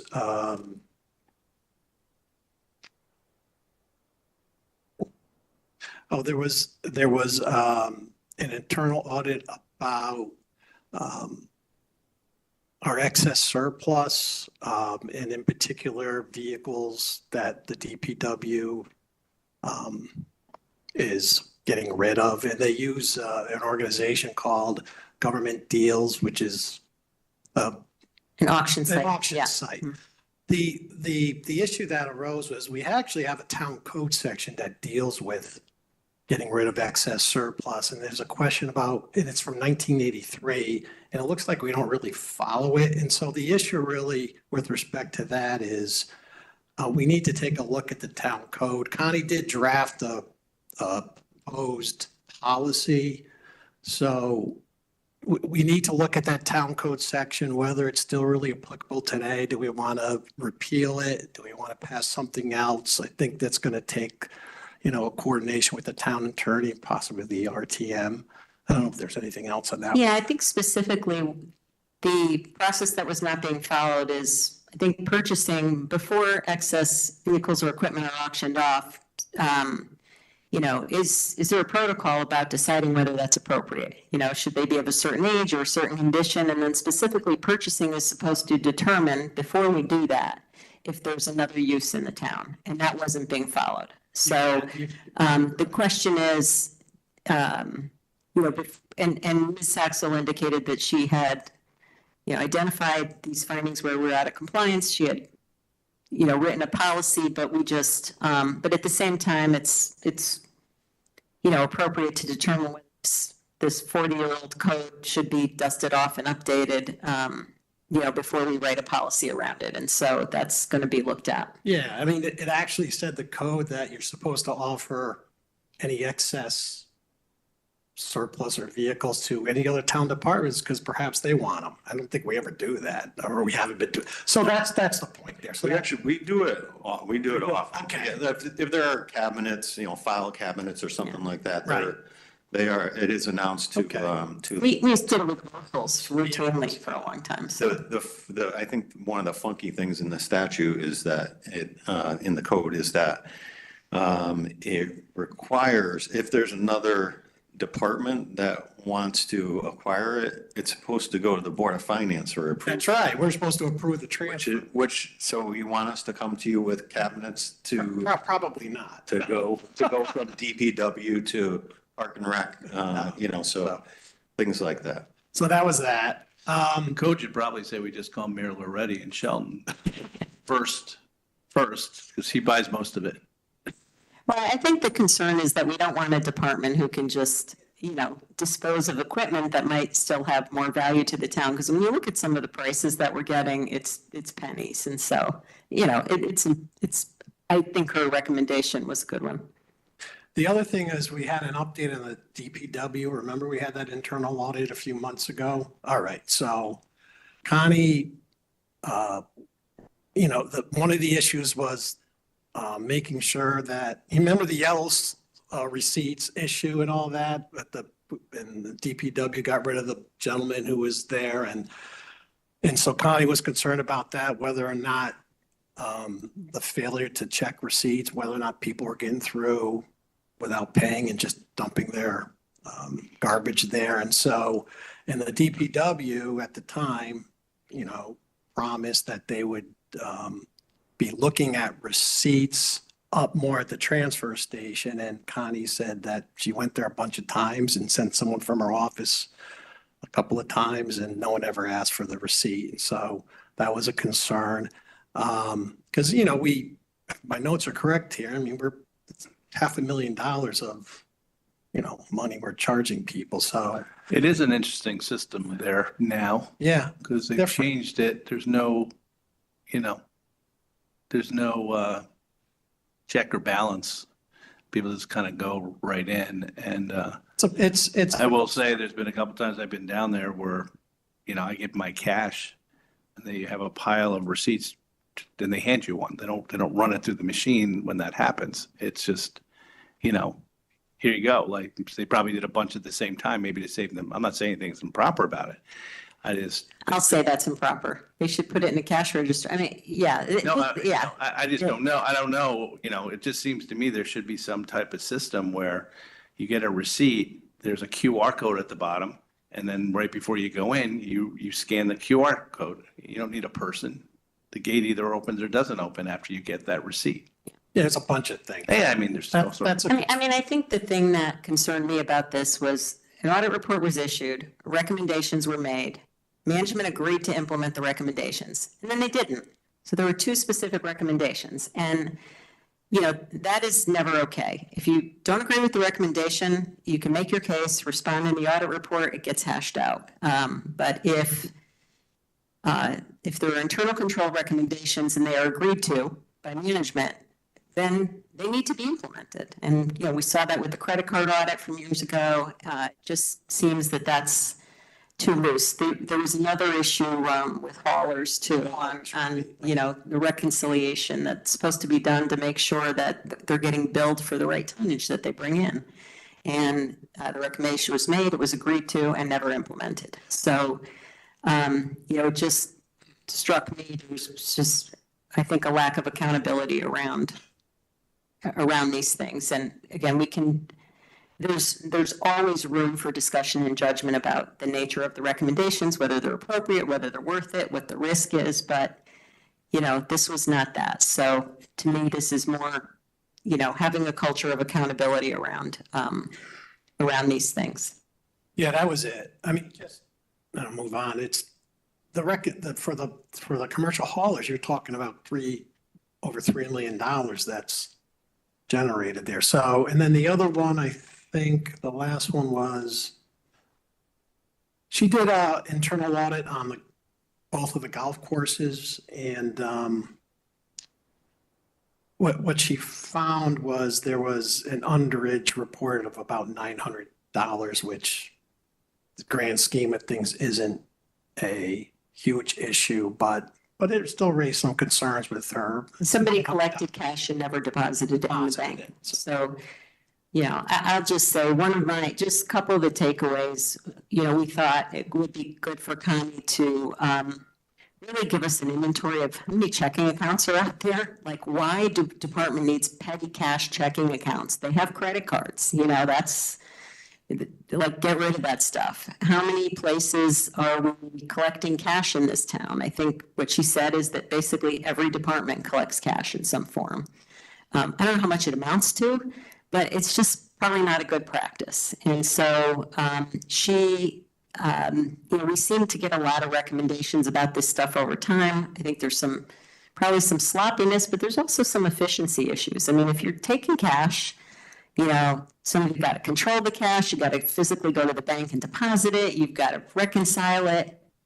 It's not efficient, like just operating, you know, 30 years ago on this stuff. So one of the things she said she would look at was to try to create an inventory of some of these issues that could hopefully help us, you know, and the town get its arms around what's happening, what the controls are, what the magnitude of this is, and figure out how to improve it. Is there any talk about not taking cash by the town? I hope so. Okay, because like, There has been talk in the past about it. because like you go to any stadium now, they don't take cash. Yeah, They have a reverse ATM machine. yeah. So you have cash and you want to use your cash, you go to this machine and it takes your cash and it puts money onto a card. You put the exact amount. You can put $6, you can put $8, you can put $100. Now you have to use the card at the thing because they don't take cash. But they will take your card, but they give you the machine. So if you have cash, you're not shut out either. It's like a reverse ATM machine. Now, I think that would be hard to do and expensive to do. At like, I'm going to the dump. Now I got to get out of my car. I got to use a reverse ATM machine. But other places it might not be. At this point, I mean, people have debit and credit cards. It's just that, yeah, I mean, I don't know. I think we've made this point before. The response that I heard, including from the first select moment, was that people like to use cash and we don't want to tell them no. And, you know, I think people will get used to it. It's just move on, do it. Because I think there's a lot of administrative cost, there's risk, and we are surely losing some money. And the other thing too, we asked her to help us understand was just getting a sense of the completeness of the revenue that's being reported. So for example, this police outside fund takes in a lot of money. I think was it 3.8 million, something like that, which is used to pay officers, their overtime, but is also, there's excess money that we know in the past few budgets we've used to fund police cars. And so there's a lot of money there. And one of the questions was, you know, yeah, we had this $500,000 discrepancy in the bank account. That got fixed, but are we confident that all the money is being collected that should be collected? And, you know, and that is something Connie would propose to do a separate audit on. So we have a lot of ancillary billing and collection practices in various departments, and they always seem to have problems with them every time she does an audit. So to me, anything that's outside the tax collector's office that's not locked down we should just figure out ways to do that better. So that was it. So are we going to be getting the audits, the board and is Connie going to show up in case we have any questions for her? Yes, so usually we have Connie present to the full board once a year, either January or February. So depending on what's on those agendas, we would have her prepare or present the full year's worth. So the audit committee has gotten, 2 or 3 updates during the year, but all of those issued reports would be presented to the full board. Okay. Thank you. Okay. Okay, so we'll move on to item 15, to hear, consider, and act upon any communications. One quick thing, I will be reaching out to everyone to ask for committee volunteers for our committees. Please respond promptly if you can. Please, everyone, volunteer for one or more committees. We do have a lot of work to do, and I just think we have a lot of talent on this board. We have people who have literally been here for decades. We have new members to bring new perspectives. It's really important to hear from everyone. So I hope everyone will be active on a committee. So I'll send that out. Second thing I wanted to make mention of is, and I gave board members just a quick heads up on this, but I wanted to nail a date down. So we will call a special meeting next week, and I was hoping to do it Wednesday evening at 7:30. We'll do it on WebEx. And the purpose of that is to hear a request for an update to the bond resolution on the school HVAC, phase one HVAC. We heard about this during the capital planning meeting. If memory serves me right, the resolution we approved last year was 21 million. Now it's something like 38. After all the bids came in, it is in the hands of the building committee. They would like to move forward promptly because we have a very significant state grant that is backed by ARPA money that really requires us to move quickly to take advantage of that. And so I understand that item can't be looked at in isolation, and it requires us to all get a refresh on the waterfall. And so the meeting, the proposed meeting next week would just be to look at that one item and decide and take action on it, because that would have to go to all three boards. Comments, Jim? I guess, what kind of waterfall are we talking about? Because the waterfall that the Board of Ed has supplied, without telling us that they were going to change the methodology, changed the last time. So when we came to our capital planning workshop, it used to be, we told them how much money they had to spend, and they slotted projects in, and they, as long as they could make things work, and if a new emergency came along, they would have to reslot the positions so that it would work with the money. Now, I was so blown away at that capital planning meeting. Now it's just like a wish list. They put everything that they want, and they don't give a crap how much it costs or how much bonding the town's going to have to do. They were putting in the year $50 or $60 million. And I thought they updated the costs. I didn't think they were I don't recall them putting a bunch of new projects in, unless I'm mistaken. there is no more slotting of projects so that it would fit within our credit card. Well, to your point, I think They just don't care about it. They don't care whether we tell them how much money they have anymore. It's just like, here's when we're going to do our project. So we're assuming that you will approve this. And this is when we want to do it, even if it's 3 years at close to $50 million a year. Well, let me take two things, and maybe this will make you feel better. And, Mr. Gerber can chime in because ultimately he's going to have to make some of these decisions as well. First thing is, the HVAC project went out to bid, numbers came in higher. I don't know what those cash flows look like. We already bonded $10 million of this last year. So the cost differential and how that flows into the waterfall and the bonding, quote unquote cap, which wasn't really a cap, but it was a guideline.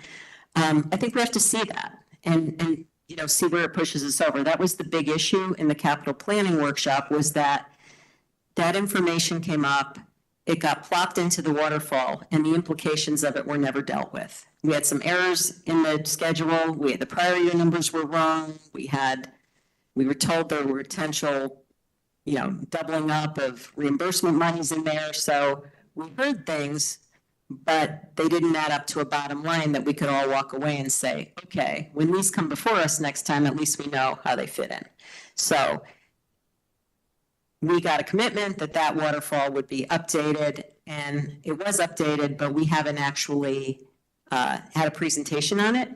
And it may change again because the building committee has really got to go back and lay out those cash flows for this air conditioning project in particular. So when we hear this item next week, we'll hear the waterfall as it currently stands.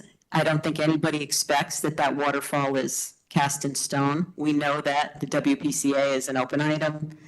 There's, I'm sure, other open items, as there have been for years, but we will get the most current update on it, and we'll have to make a decision based on what's before us at that time. So we won't have the meeting to vote on HVAC without having an updated waterfall that reflects it. So I'll just say that. And we're not going to have in those waterfall numbers what the other phases of the air conditioner project are, because we just approved the money for them to get those more accurate numbers, which means that those numbers are probably 30 to 40% off those air conditioner numbers.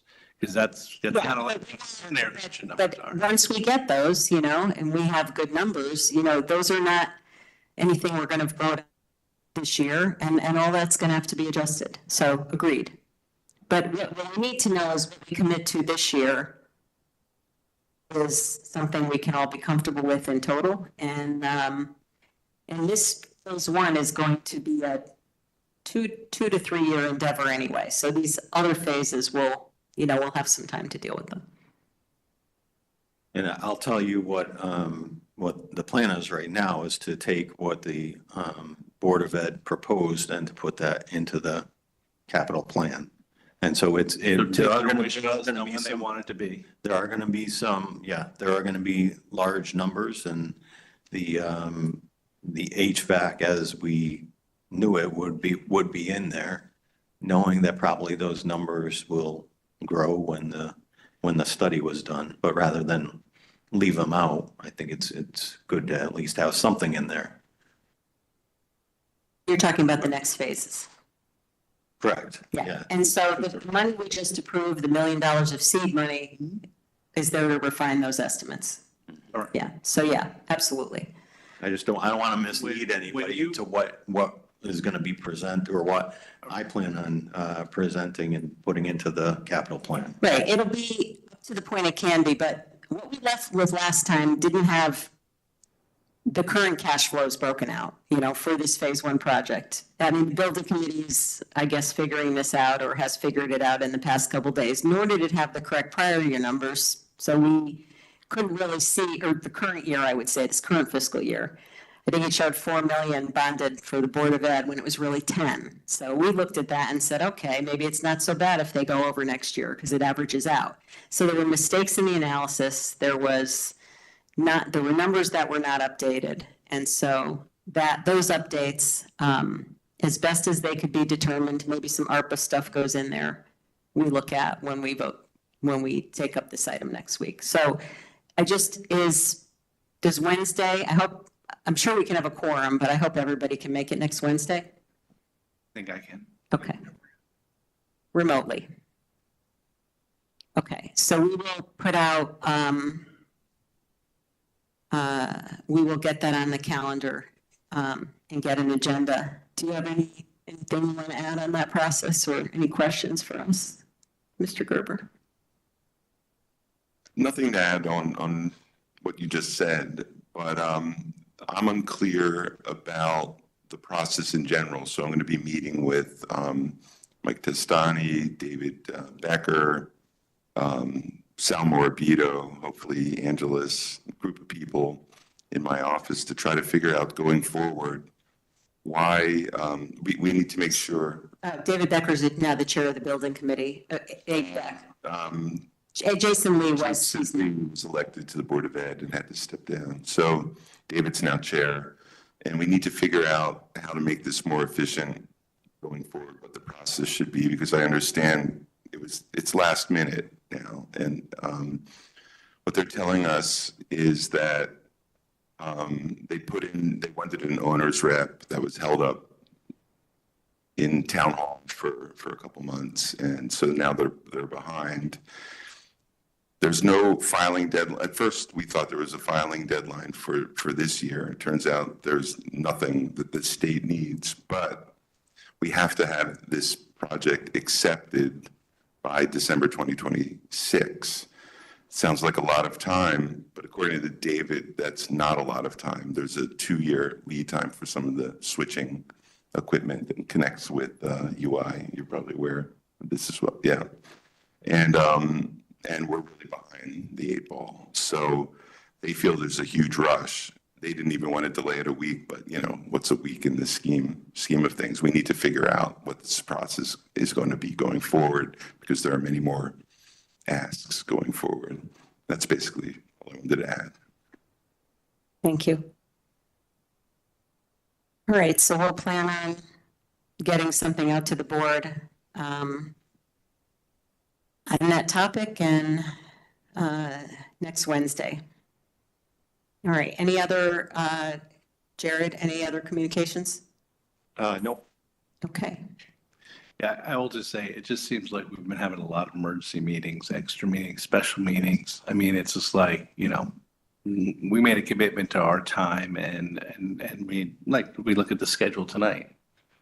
It seems like we have twice as many of those meetings. And I know, I'm not saying that, I understand, I'm not naive to not know that we have problems in this town with Penfield, with Phil Pyle stuff, with some other things, but it's just to the extent that we can just try to coordinate. I mean, David Becker screaming about a week, I could go back and scream at David Becker and tell him, how many weeks did you guys waste? Just because his emergency now, it becomes our problem, and now we're here sitting here another night. It just seems like we're having meetings like Yeah, 3 times a month. Yeah, no, I'm very, very sympathetic to that. And this is why I appreciate, Mr. Gerber saying we have to figure out the process. I heard about this for the first time because somebody wanted to put it on our agenda tonight. And we can't operate that way. This last minute stuff, last minute agendas, last minute backup, I know it's frustrating. To me, this presumably shouldn't have been a surprise. This has been in the hands of the building committee. Someone knew, we knew in October that the costs were going to be higher, but maybe we didn't connect the dots or we didn't ask, but no one told us that this needed to be on an agenda as of a certain date. And that should never be a surprise. So whatever the communication breakdown was, whether it was the Board of Ed, the building committee, our finance department, whoever it might be, we do have to have a better process so that these things can be considered as part of our regular order. And that when they are considered, we can have thoughtful discussions based on information that we've gotten with plenty of time to look at it. So, Yeah. yes. I will say that I think someone needs to talk to central administration because they know this information on when things are over months before we find out about it. I mean, it literally just came up because I asked Mr. Testani at the capital planning workshop night. Are those numbers still good? Oh, no, they're not good. We're going to talk about that tonight. We're going to talk about that tonight. When did you learn about this? It was months early. They knew these numbers weren't going to work. Why are we finding out about it like at that night? I mean, there's got to be, obviously they know we're not going to be happy with it, that it went up 30%. But that should not cause inaction. The number's not going to get any better over time. It's just frustrating. And then, yeah, same conversation we had with Penfield. I mean, this was known for a couple months and, then it becomes an emergency. So like I said, I appreciate the recognition that we have to look at the process because, trust me, Jared knows. I'm as frustrated as anyone when we have meetings and backup is supposed to be posted at 5 o'clock on a Friday night and it's 4:45 p.m. and I get an email that says, please approve this so it can be posted. I can't look at 300 pages in 15 minutes. And so it either goes out incomplete or it has to be amended or it gets held up. And so I will do my part and to make sure that we can fix that, but that requires a look at the process because obviously it's dependent on a lot of people. So, well, a number of years ago, 15 years ago, 20 years ago, there's a great Board of Finance member. I did not have the chance to serve with him on the Board of Finance, Wally Flynn, a great attorney, by the way, who passed away in the last year or so. And there was the Wally Flynn rule that was on the Board of Finance that if you don't have this stuff to us for 48 hours beforehand, it just gets bumped. And, that's harsh, that first meeting or two. That's a little bit harsh, like, oh, this is going to negatively impact the town. But guess what? It started working. And people knew the rule and things would get there. That's the way it worked. I don't know, we somehow got away from it since I've been, wasn't followed when I was on the Board of Finance. But somehow it worked. And I think we should think about it as we go forward. I agree. The wisdom of Wally. Sometimes I've been the only one on this board that didn't want to approve something because we didn't have the right information. So we all know that when those things happen, there are implications. So I'm with you. And I'm happy we're going to look at the process. So I thank the administration for doing that. All right. So we'll be in touch about the meeting. Item 16, motion to adjourn. Mr. Testani, seconded by Mr. Walsh. All in favor? Unanimous. Thank you. Good night, everyone.